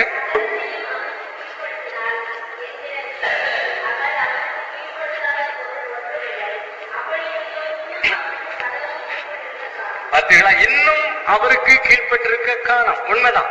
இந்த உலகத்திலே முரட்டாட்டம், அவருக்கு எதிர்த்த காரியங்கள், எதிரான காரியங்கள் இருக்கின்றன. ஆனால் இறுதியில எல்லாம் அவருடைய ராஜ்யமாகும். அப்போ இப்பொழுதே அந்த ஆளுகையின் கீழ் நாம் இருக்கிறோம். அந்த ஆளுகையின் வெற்றி இப்பொழுதே இருக்கிறது. ஆனால் அது இறுதியில பூரணப்படும், முழுமை பெறும். இதற்கு உதாரணமாக ஒன்றை நாம் எடுத்து சொல்லலாம். 2வது உலக போரில ஜெர்மானியரை எதிர்த்த பிரிட்டிஷ் படைகளும் அமெரிக்க படைகளும் பிரான்சில் உள்ள கடற்கரையோரத்துல நார்மந்தி என்கிற இடத்துல வந்து காலை வைத்து விட்டார்கள். பிரான்ஸ் முழுவதும் ஜெர்மனி கைக்குள் இருந்தது. அந்த பகுதிகள் எல்லாம் ஐரோப்பா பகுதிகளை ஜெர்மனி ஆட்கொண்டிருந்தது. அப்போ பிரிட்டிஷ் போர் வீரர்களும் அமெரிக்க போர் வீரர்களும் அங்க வந்து கால் வைத்து விட்டார்கள் நார்மந்தி என்கிற இடத்துல. அங்கே உள்ள ஜெர்மானியரை விரட்டி விட்டு அந்த பகுதியை ஆக்கிரமித்துக் கொண்டார்கள். அதைத்தான் டி டே என்று சொல்வார்கள். அதாவது அது அவர்கள் எடுத்துக்கொண்ட ஒரு வெற்றிக்கு அடையாளமாயிருந்தது டி டே. பிறகு டி டே வெற்றி, முழு வெற்றி எப்பொழுது வந்தது? உலகப் போரிலே ஜெர்மானியின் மேலே 1945 ஆண்டு ஆகஸ்ட் மாதம் தான் அந்த வெற்றி பூரணப்பட்டது. அங்கு வெற்றியை ஏற்படுத்தி விட்டார்கள், வெற்றி கொடியை நாட்டி விட்டார்கள்.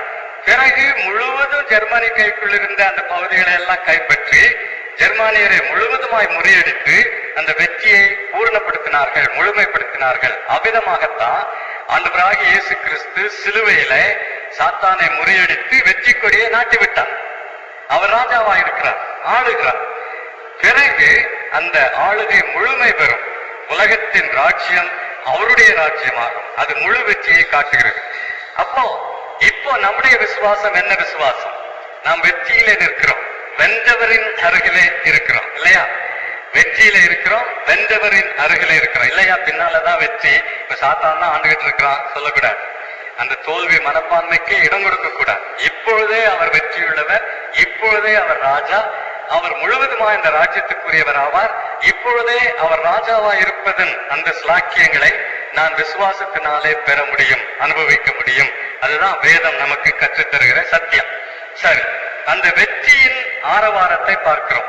பிறகு 16வது வசனம் முதல் 18வது வசனம் வரை துதியின் ஆர்ப்பரிப்பு, அது 2வது பார்க்கிறோம். 24 மூப்பர்களும் முகம் குப்புற விழுந்தார்கள். விழுந்து துதியினாலே ஆர்ப்பரிக்கிறார்கள். இருக்கிறவர், இருந்தவர், வருகிறவர், சர்வ வல்லமை உள்ளவர் என்று கூறி அவரை துதிக்கிறார்கள்.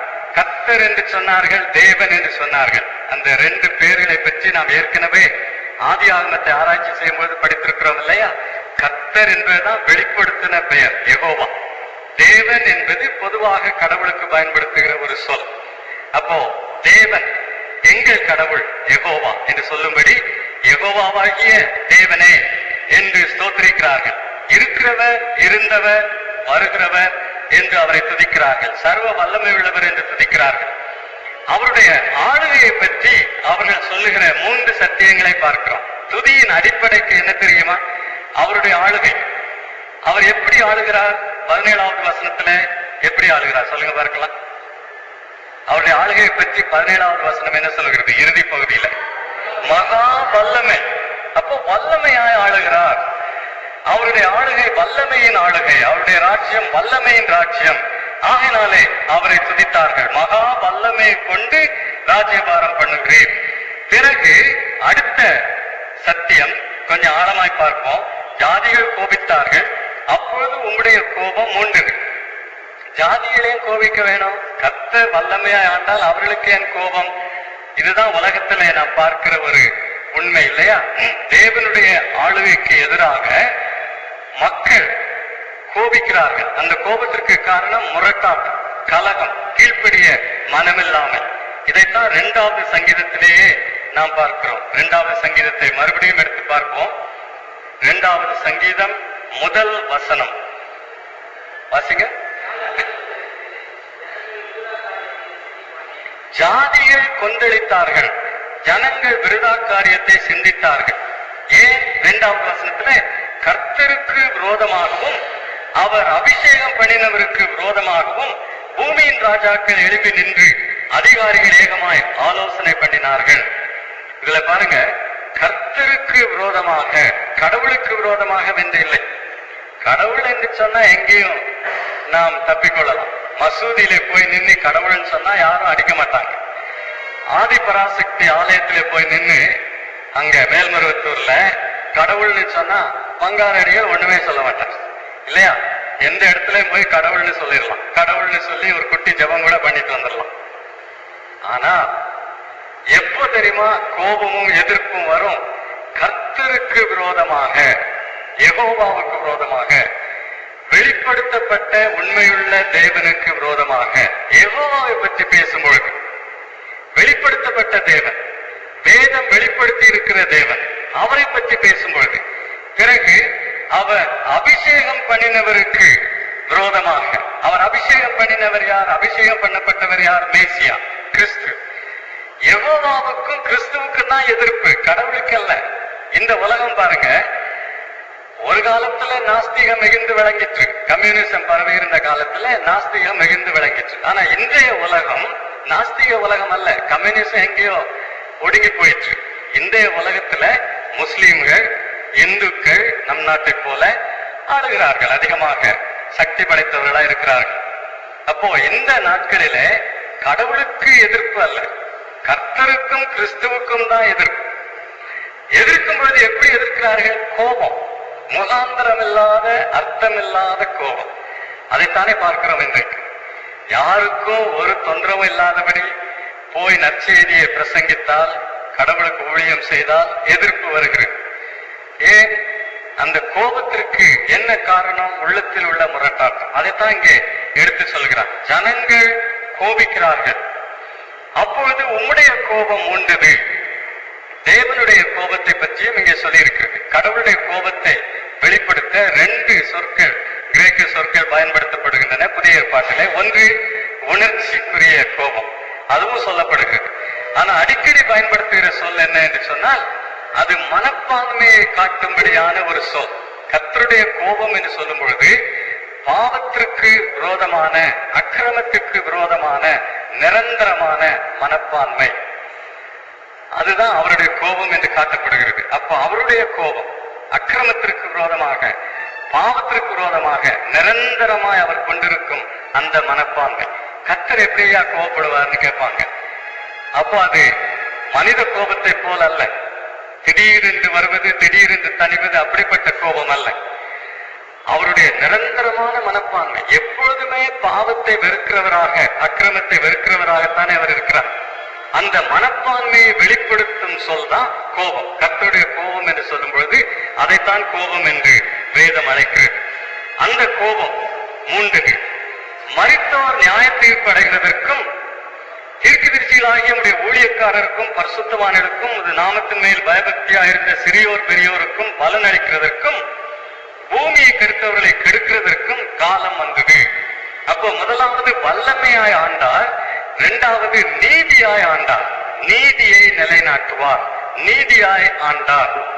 மூன்றாவது என்ன சொல்லியிருக்கிறது பாருங்க, உமது நாமத்தின் மேல் பயபக்தியாய் இருந்த சிறியோர் பெரியோருக்கு பலன் அளிக்கிறது. நியாயம் தீர்ப்பது, பலன் அளிப்பது. நியாயம் தீர்ப்பது நீதியை காட்டுகிறது, பலன் அளிப்பது எதை காட்டுகிறது? நாம் ஏதோ தகுதியுள்ளவர்கள் என்பதனாலா நமக்கு பலன் தருகிறார், கிருபையினாலே பலனை தருகிறார். அப்போ அவருடைய ஆளுகையை பற்றி 3 காரியங்கள் பார்க்கிறோம். ஒன்று, அவருடைய வல்லமையினால் ஆளுகிறார், நீதியாய் ஆளுகிறார், கிருபையினாலே ஆளுகிறார், கிருபையினாலே பலன் தருகிறார். அவரை பிரியப்படுத்துகிறவர்களுக்கு, அவருக்கு பயந்தவர்களுக்கு கிருபையினாலே அவர் பலன் தருகிறார். இன்னொன்று, பூமியை கெடுத்தவர்களை கெடுக்கிறதற்கும் காலம் வந்தது. பூமியை கெடுத்தவர்கள் என்று சொல்லுகிறார். பூமியை பற்றி சொல்லப்படுகிற ஒரு காரியத்தை நாம் கவனிக்க வேண்டும். 6வது அதிகாரத்தை எடுத்து பாருங்கள். வெளிப்படுத்தின விசேஷம் 6:10. தேவரே, பூமியின் மேல் குடியிருக்கிறவர்களிடத்தில், பரிசுத்தவான்கள் என்ன கேட்கிறார்கள் பரலோகத்திலே? பூமியிலே குடியிருக்கிறவர்களிடத்துல எதுவரைக்கும் நீர் நியாய தீர்ப்பு செய்யாம பழி வாங்காமல் இருப்பீர் என்று கேட்கிறார்கள். பூமியிலே குடியிருக்கிறவர்கள் என்கிற அந்த சொல் வெளிப்படுத்த விசேஷத்துல யாரை குறிக்கிறது? தெய்வ பயம் அற்றவர்களாய் அக்கிரமத்திலே வாழ்ந்து பூமியிலே குடியிருக்கிறவர்கள். பூமியிலே குடியிருக்கிறவர்கள் சொல்லும் பொழுது எல்லாரையும் குறிக்கும் ஒரு சொல் அல்ல. இங்க தெளிவாய் பார்க்கிறோமே, நாங்கள் உபத்திரவப்பட்டோம், எங்களை கொண்டார்கள், பூமியிலே குடியிருக்கிறவர்கள், அவர்களிடத்திலே நீர் நியாயம் தீர்க்க வேண்டும், அவர்களிடத்திலே பழி வாங்க வேண்டும் என்று சொல்கிறார். அப்ப பூமியிலே குடியிருக்கிறவர்கள் என்கிற சொல் கர்த்தருக்கு பயப்படாத மக்களை குறிக்கும் சொல். அவர்கள் என்ன செய்கிறார்கள்? பூமியை கெடுக்கிறார்கள். இதுல ஒரு விசேஷமான காரியம் என்ன? கடவுளெல்லாம் எனக்கு தேவையில்லையா, கடவுள் பயம் எல்லாம் கிடையாது, எந்த மதமும் எனக்கு தேவையில்லை, நான் நல்லா அனுபவிக்க போகிறேன் சொல்லிட்டு பூமியில இருக்கிறானே, அவன் தான் பூமியை கெடுக்கிறவன். பூமியை அனுபவிக்கிறேன் என்று சொல்லிக்கொண்டே அந்த பூமியை கெடுக்கிறவன். கடவுள் பயம் இல்லாமல் வாழுகிற இந்த மக்கள் பூமியில் உள்ள எல்லா இன்பங்களையும் அனுபவிக்கிறவர்கள், அந்த பூமியை கெடுக்கிறவர்கள். இது இன்றைக்கு உண்மைதானே? நம்முடைய சுற்றுப்புற சூழலை பற்றி ஆராய்ச்சி செய்கிறவர்கள் எல்லாம் என்ன சொல்கிறார்கள்? மனிதன் செய்தது என்ன? அப்படியே இந்த பூமியை கசக்கி பிழிந்து விடுகிறான் இல்லையா? எலுமிச்சம்பழத்துல இறுதி சொட்டு வரைக்கும் பிழிகிற ஒரு சக்தி சிலருக்கு உண்டு. அதே மாதிரி டூத் பேஸ்ட் டியூப்ல கடைசி வரைக்கும் அமுக்கி அமுக்கி அமுக்கி கடைசி வரைக்கும் எடுக்கிற ஆட்களும் உண்டு. அந்த மாதிரி பூமியை நன்றாய் கசக்கி பிழிந்து முழுவதுமாய் சுரண்டி சூறையாடி தங்களுக்காக எடுத்துக்கொண்டவர்கள் யாரு? தெய்வ பயம் இல்லாதபடி இந்த பூமியிலே வாழுகிறவர்கள், பூமியை கெடுக்கிறவர்கள். கர்த்தர் அதையும் சொல்லுகிறார் இல்லையா? பூமியை கெடுக்க கூடாது. நாம் ஞாபகத்தில் வைத்துக் கொள்ள வேண்டும். பூமியை கெடுக்கிறவர்கள் கடவுள் பயம் இல்லாதவர்கள். விசுவாசிகள் கடவுள் பயம் உள்ளவர்கள் பூமியை அனுபவிப்பார்கள், ஆனால் பூமியை பாதுகாத்துக் கொள்வார்கள், கண்காணித்துக் கொள்வார்கள்.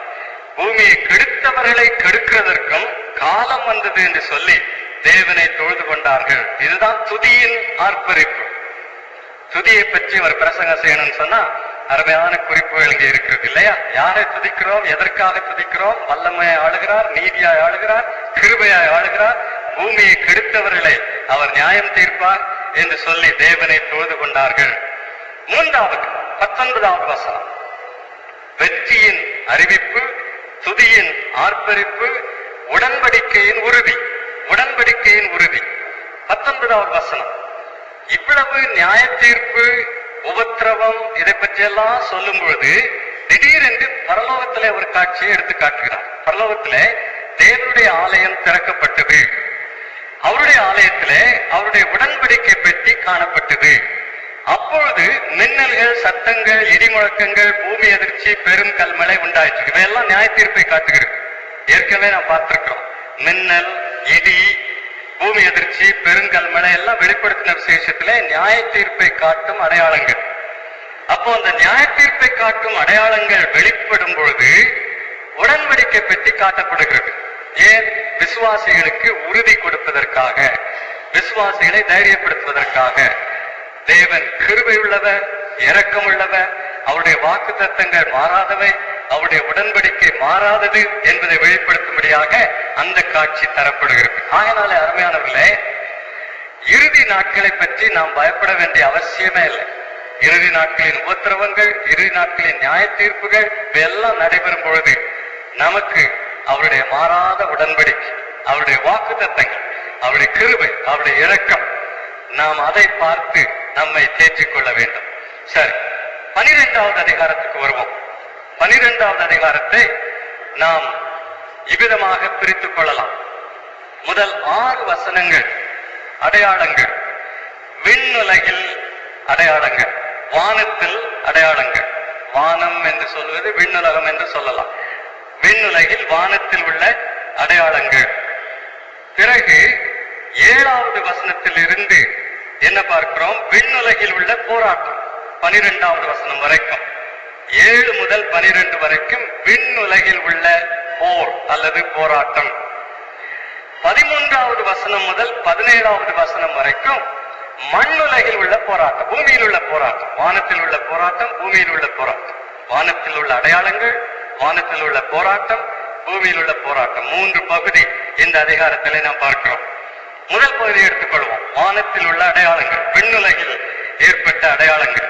முதல் வசனம், ஒரு பெரிய அடையாளம் வானத்தில் காணப்பட்டது. ஒரு ஸ்திரீ சூரியனை அணிந்திருந்தாள். அவள் பாதங்களின் கீழே சந்திரன், அவள் சிரசின் மேல் 12 நட்சத்திரங்கள் உள்ள கிரீடம் இருந்தது. யார் இந்த ஸ்திரீ? வெளிப்படுத்தின விசேஷம் 12வது அதிகாரத்தில் சொல்லப்படுகிற இந்த பெண் யார்? ஸ்திரீ என்று வடமொழியிலே சொல்லிவிடுகிறோம் இல்லையா? புதிய மொழிபெயர்ப்பிலே பெண் என்று இருக்கிறது. பெண் என்று சொல்வதனால அதனுடைய கனம், மதிப்பு குறைந்து விடவில்லை. அதுதான் இன்றைக்கு பயன்படுத்துகிற சொல். ஆக இந்த பெண் யார் என்பது ஒரு பெரிய கேள்வி.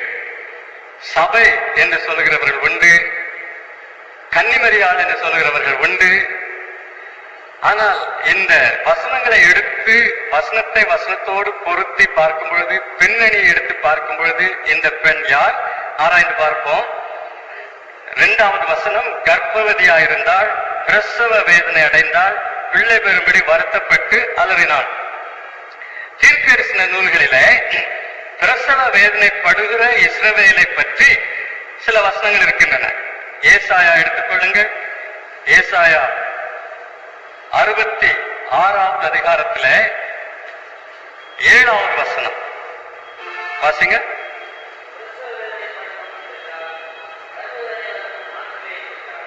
இஸ்ரவேலை பற்றி சொல்லி இருக்கிற ஒரு வசனம், சீயோனை பற்றி சொல்லி இருக்கிற ஒரு வசனம், பிரசவ வேதனைப்படுகிறவள். மீகா 4வது அதிகாரம் 10வது வசனம். மீகா 4. சரி, தேங்க்யூ. பாருங்க, அம்பாயப்பட்டு, யாருக்காவது புரியுமா அம்பாயப்பட்டுனா என்னன்னு சொல்லி? அதனாலதான் சொல்றேன், புதிய மொழிபெயர்ப்பே நம்ம கொஞ்சம் பார்க்கணும்னு சொல்லி, இல்லையா? சரி, பிரசவ வேதனை படுகிற ஒரு ஸ்திரியை பற்றி இங்க சொல்லி இருக்கிறது. யார் அது? சீயோன் குமாரத்தி. அப்போ பிரசவ வேதனைப்படுகிற பெண் இஸ்ரவேலை குறிக்கிறதா இங்க பார்க்கிறோம் இந்த வசனங்களிலே.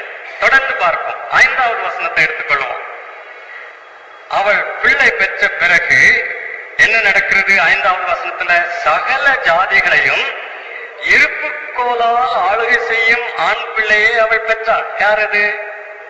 இயேசு கிறிஸ்து, இல்லையா? இருப்புக்கோலால் ஆளுகிறது யாரு? என்ன பார்க்கிறோம்? 2வது சங்கீதத்தை மறுபடியும் எடுத்துக்கொள்வோம். 2வது சங்கீதத்தை எடுத்து பாருங்க. 2வது சங்கீதத்துல என்ன சொல்லி இருக்கிறது ஆண்டவராகிய இயேசுவை பற்றி? 1வது வசனம்.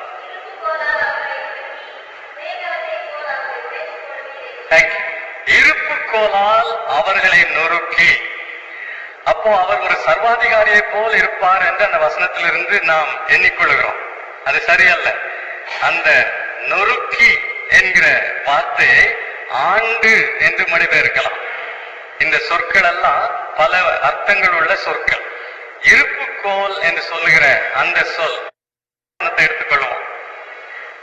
அவள் பிள்ளை பெற்ற பிறகு என்ன நடக்கிறது? 5வது வசனத்துல, சகல ஜாதிகளையும் இருப்புக்கோலால் ஆளுகை செய்யும் ஆண் பிள்ளையை அவள் பெற்றாள். யார் அது?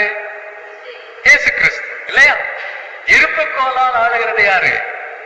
என்ன பார்க்கிறோம்? 2வது சங்கீதத்தை மறுபடியும் எடுத்துக்கொள்வோம். 2வது சங்கீதத்தை எடுத்து பாருங்க. 2வது சங்கீதத்துல என்ன சொல்லி இருக்கிறது ஆண்டவராகிய இயேசுவை பற்றி? 1வது வசனம்.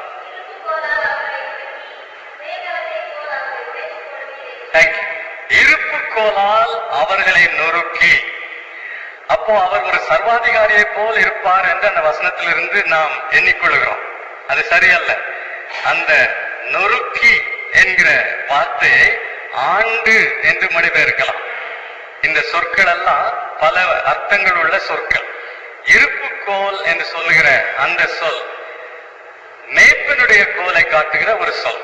அப்போ மேய்ப்பனுடைய கோலாலே அவர்களை ஆண்டு, சர்வாதிகாரியை போல இரும்பு கோல் எடுத்து அடிச்சு நொறுக்கிறவரல், மேய்ப்பனுடைய கோலாலே அவர்களை ஆளுகிறவர். யார் அது? ஆண்டவராகிய இயேசு கிறிஸ்து, மேசியா. சகல ஜாதிகளையும் இருப்பு கோலால், மேய்ப்பனுடைய கோலால், உறுதியான கோலால் ஆளுகை. இயேசு கிறிஸ்துவை, மேசியாவை உலகத்திற்கு தந்தது. மேசியாவை பெற்றெடுத்தது இஸ்ரவேல். சரி, சூரியனை அணிந்திருந்தால் சந்திரன் பாதத்தின் கீழ் இருந்தது, சிரசின் மேல் 12 நட்சத்திரங்கள் உள்ள கிரீடம் இருந்தது. இதை நாம் புரிவதற்கு பழைய ஏற்பாட்டுல யோசேப்புடைய சொப்பனத்தை எடுத்து பாருங்க. யோசேப்புடைய சொப்பனத்திற்கு இதுக்கும் இருக்கிற ஒரு சம்பந்தத்தை பார்ப்போம். 37வது அதிகாரம் ஆதியாகமம் 9வது வசனம் வாசிங்க. ஆதியாகமம் 37:9.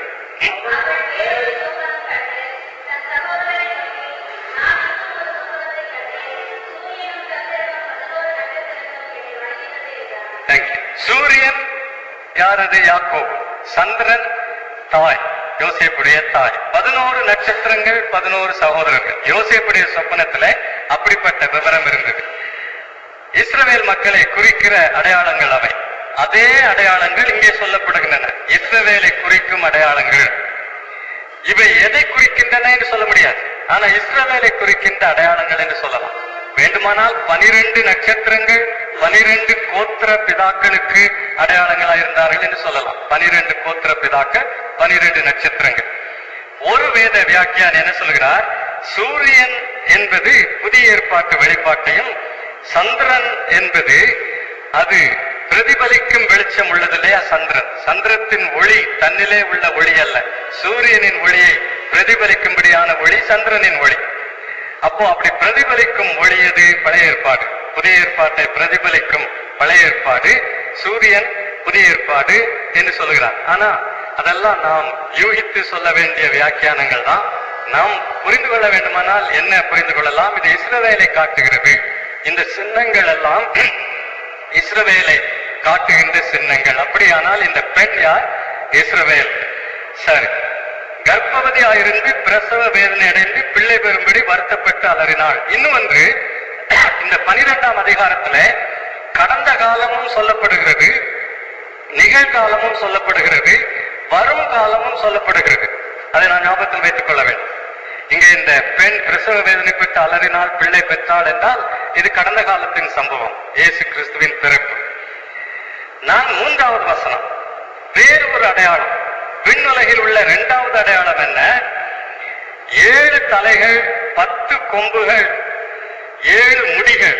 முடிகள் என்று சொன்னால் 7 கிரீடங்கள் உள்ள சிவப்பான பெரிய வலு சர்ப்பம். புதிய மொழிபெயர்ப்பில் அரக்கப்பாம்பு என்று மொழிபெயர்த்திருக்கிறார்கள். பாம்பு தான் அது. அந்த பாம்பு அரக்கப்பாம்பு, பெரிய பாம்பு, வல்லமையுள்ள பாம்பு, வலு சர்ப்பம், அரக்கப்பாம்பு, அதிக வலிமையுள்ள பாம்பு அது காணப்படுகிறது. ஆனால் அந்த பாம்புக்கு 7 தலைகள் 10 கொம்புகள், தன் தலைகளின் மேல் 7 முடிகள். அவை எதை குறிக்கின்றன? அதுவும் கொஞ்சம் விளக்க முடியாத காரியமாகத்தான் காணப்படுகிறது. ஆனால் ஒன்று 7, 10 என்கிற லக்கங்கள் வெளிப்படுத்தின விசேஷத்திலே முழுமையை காட்டும் லக்கங்கள். 12 இஸ்ரவேல் மக்களை குறித்தோ, இஸ்ரவேல் கோத்திரங்களை குறித்தோ, அப்போஸ்தலர்களை குறித்தோ இருக்கிற லக்கம். 10 என்பது முழுமையை காட்டும் லக்கம், 7 பூரணத்தை காட்டும் லக்கம். அப்போ இது முழுமையை காட்டுவதாய் பூரணத்தை காட்டுவதாய் இருக்கலாம். அப்படி எடுத்துக்கொண்டால் 7 தலைகளை உள்ள அரக்கப்பாம்பு என்று சொன்னா ஞானத்திலே முழுமையுள்ள ஞானம் உள்ள ஒரு பாம்பா இருந்தது. சாத்தானை பற்றி அதுதானே நாம் பார்க்கிறோம். சாத்தான் ஞானத்திலே தேர்ந்தவனாயிருந்தான். லூசிபராக தேவதூதனாக அவன் உருவாக்கப்பட்டு பொறுப்புகள் கொடுத்து தேவன் வைத்திருந்த பொழுது லூசிபர் ஞானத்திலே சிறந்தவனாக இருந்தான். 10 கொம்புகள், அவனுடைய வல்லமையிலும் அவன் முழுமை பெற்றவனாக இருந்தான், நல்ல வல்லமை உள்ளவனாக இருந்தான். 7 முடிகள், கிரீடங்கள், அதிகாரமும் அவனுக்கு பூரணமான அதிகாரத்தை தேவன் தந்திருந்தார். அப்போ எந்த குறைவும் இல்லாதபடி ஞானமும் அதிகாரமும் வல்லமையும் அவனுக்கு இருந்தது. ஆனால் தேவனுக்கு கீழே இருந்தான், அவ்வளவுதான். மற்றபடி எவ்வளவோ மேன்மையான ஒரு நிலையில் இருந்தான் சாத்தான். அதை காட்டுவதாக இருக்கலாம் இந்த சின்னங்கள். அல்லது வெளிப்படுத்தின விசேஷம் 13வது அதிகாரத்தை எடுத்து பாருங்கள். முதல் வசனத்துல வாசிங்கள்.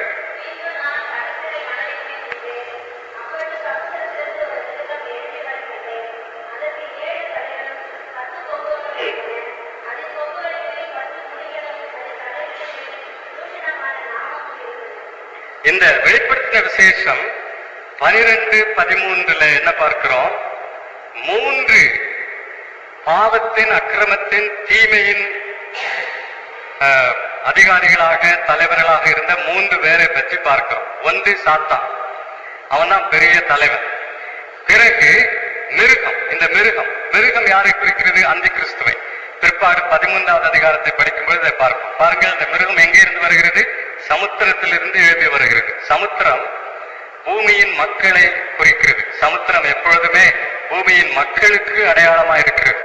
அப்போ பூமியின் மக்கள் நடுவிலிருந்து, ராஜ்யங்கள் நடுவிலிருந்து எழும்புகிற ஒரு அரசியல் தலைவன் அந்தி கிறிஸ்து. பிறகு கள்ள தீர்க்கதரிசி. அவன் யாரு? கொள்கை பரப்பு செயலாளர். இன்னைக்கு அரசியல் கட்சிகளில் எல்லாம் கொள்கை பரப்பு செயலாளர் இருக்கிறாங்க இல்லையா? கட்சி மாறுகிற கொள்கை பரப்பு செயலாளர்களும் இருக்கிறார்கள். இப்படி ஒரு கொள்கை பரப்பு செயலாளர் யாரு? இந்த கள்ள தீர்க்கதரிசி. யாருக்கு கொள்கை பரப்பு செயலாளன்? சாத்தானுக்கு, அந்தி கிறிஸ்து. சாத்தான் தான் எல்லா வல்லமையும் உள்ள அதிகாரி. அரசியல் தலைவன் யாரு? அந்தி கிறிஸ்து. கொள்கை பரப்பு செயலாளன் யாரு? கள்ள தீர்க்கதரிசி. இந்த 3 பேரை பற்றியும் இந்த 13வது அதிகாரத்திலே நாம் பார்க்க போகிறோம். சரி, இந்த மிருகம் மக்கள் நடுவில் இருந்து எழுதி வருகிறது, அந்தி கிறிஸ்து. அந்தி கிறிஸ்துவை பற்றி சொல்லும்போது என்ன சொல்லியிருக்கிறது? 7 தலைகள், 10 கொம்புகள், 10 முடிகள். அப்போ சாத்தானுக்கும் அந்தி கிறிஸ்துவுக்கும் உள்ள தொடர்பை காட்டுவதற்காக இது சாத்தானுக்கும் சின்னமாக சொல்லப்பட்டதா? அப்படியும் இருக்கலாம். அவர்கள் ஒருவருக்கொருவர் தொடர்புள்ளவர்கள். சாத்தான் அதிகாரத்தின் கீழே தான் அந்தி கிறிஸ்து, சாத்தானுக்கு கீழே தான் கள்ள தீர்க்கதரிசி. அதை எடுத்து காட்டுவதற்காக இப்படி சொல்லி இருக்கலாம். ஆக அந்த சின்னங்களை பற்றி, அந்த தோற்றத்தை பற்றி ஒரு முடிவாக எதுவும் நாம் சொல்ல முடியாது. இப்படிப்பட்ட ஒரு அரக்கப்பாம்பு. 4வது வசனம், அதன் வால் வானத்தின் நட்சத்திரங்களில் 1/3 பங்கை இழுத்து அவைகளை பூமியில் விழ தள்ளிற்று. நட்சத்திரம் எதை குறிக்கிறது? ஏற்கனவே பார்த்தோம், சாத்தானை குறித்தது நட்சத்திரம் என்று. அப்போ தேவதூதர்களை குறிக்கும் வார்த்தை நட்சத்திரம், தேவதூதர்கள். அப்போ சாத்தான் விழும் பொழுது 1/3 பங்கு தூதர்கள் அவன் கீழே இழுத்து விட்டான் தன்னோடு கூட. சாத்தான் விழும் பொழுது அவனோடு கூட விழுந்த தூதர்கள், அவனோடு கலகம் பண்ணினவர்கள், புரட்சி செய்தவர்கள், கட்சி மாறினவர்கள், 1/3 பங்கு அவனோடு கூட தள்ளப்பட்டவர்கள். அது பெரிய எண்ணிக்கை, ஒரு பெரிய எண்ணிக்கை. இப்போ ஒரு கேள்வி, சாத்தான் எல்லா இடத்துலயும் இருக்க முடியுமா? இங்க இருக்கிறான், அங்க இருக்கிறான், அங்க இருக்கிறான், எப்படி எல்லா இடத்துலயும் இருக்க முடியும்? சாத்தான் சர்வ வியாபி அல்ல. He is not omnipresent. கடவுள் ஒருவர் தான் சர்வ வியாபி, சர்வ வியாபகம் உள்ளவர் அவர்தான், அவர் ஒருவர் தான்.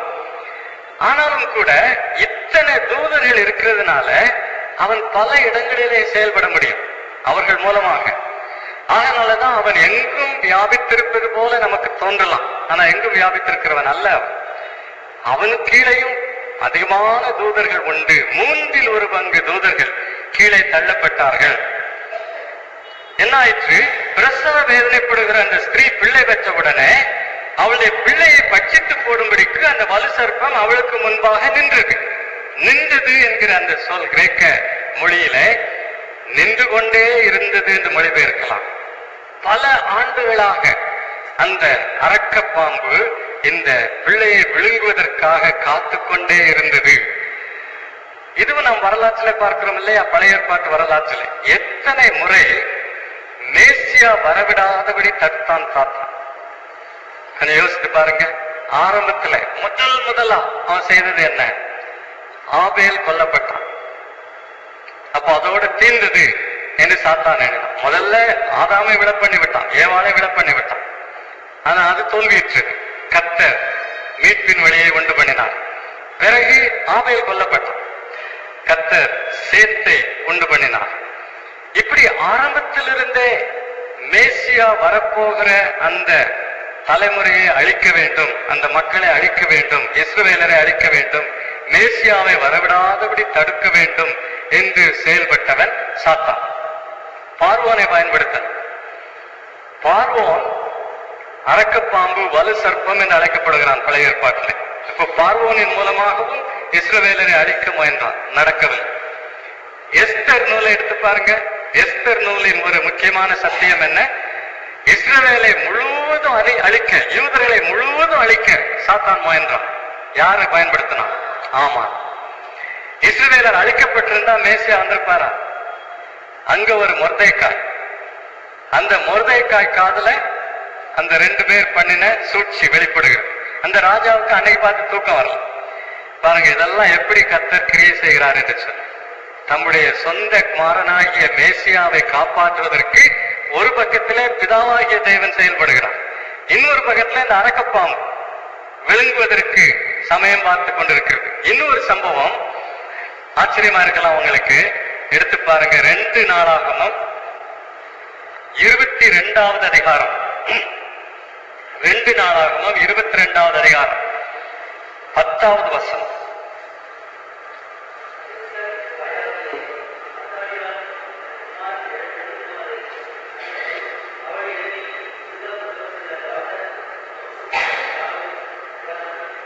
பார்த்தீங்களா? இந்த அத்தாலியாள் யாரு? ஏசபேலை போன்று ஏசபேலுக்கு பின்னால் வந்தவள் அத்தாலியா. இது யூத ராஜாக்கள் செய்த ஒரு தவறுனால ஏற்பட்டது. யூத ராஜாக்கள் இஸ்ரவேல் ராஜாக்களோடு தொடர்பு கொள்ளாமல் இருந்திருக்க வேண்டும். இஸ்ரவேல் ராஜாக்கள் எல்லாம் சிலை வணக்கத்திற்குள்ளானவர்கள், பாகால் வணக்கத்திலே, கன்றுக்குட்டி வணக்கத்திலே ஈடுபட்டவர்கள். ஆனா யோசபாத் நல்ல தெய்வ மனிதன் தான், ஆனாலும் ஆகாப் குடும்பத்தோடு தொடர்பு கொண்டிருந்தார். இப்படி கொண்டதுனாலே அத்தாலியாள் என்று ஒரு பெண் எழுப்பினாள். அவள் தன்னை ராஜாத்தி ஆக்கி கொண்டு எல்லா ஆண் மக்களையும், யூதா குடும்பத்தில் உள்ள எல்லா ஆண் மக்களையும் கொண்டு போட்டார். அப்ப எங்க இருந்து மேசியா வருவார்? யூதாவின் ராஜ குடும்பத்திலிருந்து தான் மேசியா வருவார். வம்ச வரலாற்றை எடுத்து பார்த்தீர்களானால் மத்தேயு எழுதிய நற்செய்தி நூலிலே ராஜ குடும்பத்திலிருந்து வந்தவர் அவர். ஆனா எல்லாரையும் கொண்டு போட்டார். ஆனாலும் பிதாவாகிய தேவன் அரக்கப்பாம்பு முழுவதும் அழித்து போடுவதற்கு விடவில்லை. என்ன செய்தார் தெரியுமா? அங்கே யோய்தா என்கிற பிரதான ஆசாரியன் மூலமாய் ஒரு சின்ன பையனை தப்ப வைத்தார். 11வது வசனத்தின் இறுதி பகுதி. ராஜாவாகிய யோராமின் குமாரத்தையும் ஆசாரியனாகிய யோய்தாவின் பெண்ஜாதியுமாகிய யோசேபியார் அவனை ஒழித்து வைத்தார். யாரை? அகசியாவின் ஆண் பிள்ளையாகிய யோவாசை களவா எடுத்துக்கொண்டு ஒழித்து வைத்தார். அந்த யோவாஸ் 24வது அதிகாரம் 1 வசனம். யோவாஸ் ராஜாவாகிற போது அவனுக்கு வயசு என்ன? 7 வயசு. பாருங்க, தேவனுடைய முழு மீட்பின் திட்டமும் ஒரு 7 வயசு பையனை சுற்றி இருந்தது. நல்லா கவனிங்க. எல்லாம் சத்து போயாச்சு, எல்லாரையும் கொண்டு போட்டான். தேவனுடைய மீட்பின் திட்டம், மேசியா வருவது எல்லாம் ஒரு சின்ன பையனை சார்ந்திருந்தது, 7 வயசு பையன். ஆனால் கர்த்தர் காத்து கொண்டார். அவருடைய திட்டத்தை யாரும் அழிக்க முடியாது. அதுதான் நமக்கு இருக்கிற தைரியம். அவருடைய திட்டத்தில் நாம் இருக்கும் வரைக்கும், அவருடைய திட்டத்தை நாம் நிறைவேற்றுகிற வரைக்கும் அரக்கப்பாம்பு என்ன, யார் என்ன செய்தாலும் சரி அழிக்க முடியாது, தொட முடியாது. இதுதான் வரலாற்றிலேயே நாம் பார்க்கிறோம். தொடர்ந்து இந்த வரலாற்றை எடுத்து பார்ப்பீர்களானால் எவ்வளவு பாடுகள் பாருங்க. சிறையிருப்பின் சமயத்தில் யூதா வம்சத்தாரை முழுவதும் அழித்து போட்டிருக்கலாமே நேபுகாத்நேசார், கர்த்தர் விட்டு விடவில்லை. பெர்சிய ராஜாக்களின் பார்வையிலே அவர்களுக்கு தயவு கிடைக்க பண்ணினார். பிறகு புதிய ஏற்பாட்டுக்கு வருவோம். புதிய ஏற்பாட்டுல யாரு அழிக்க முயன்றது? ஏரோது. எல்லா ஆண் குழந்தைகளையும் அவன் கொண்டு போட்டிருந்தா என்ன ஆயிருக்கும் பாருங்க. மேசியா வந்திருப்பாரா? எல்லா ஆண் குழந்தைகளையும் கொல்ல முயன்றான். ஆனால் கர்த்தர் மேசியாவை தப்ப வைத்தார். பிறகு சாத்தான் பல வழிகளிலே அவரை அழிக்க முயன்றான். ஒரு சமயம் இயேசுவும் சீஷர்களும் படகிலே செல்லும் பொழுது ஒரு கொடும் காற்று வந்தது இல்லையா? எடுத்து பார்ப்போம். மத்தேயு எழுதிய நற்செய்தி, லூக்கா எழுதிய நற்செய்தி நூலிலே 8வது அதிகாரத்திலே பார்க்கிறோம். லூக்கா 8.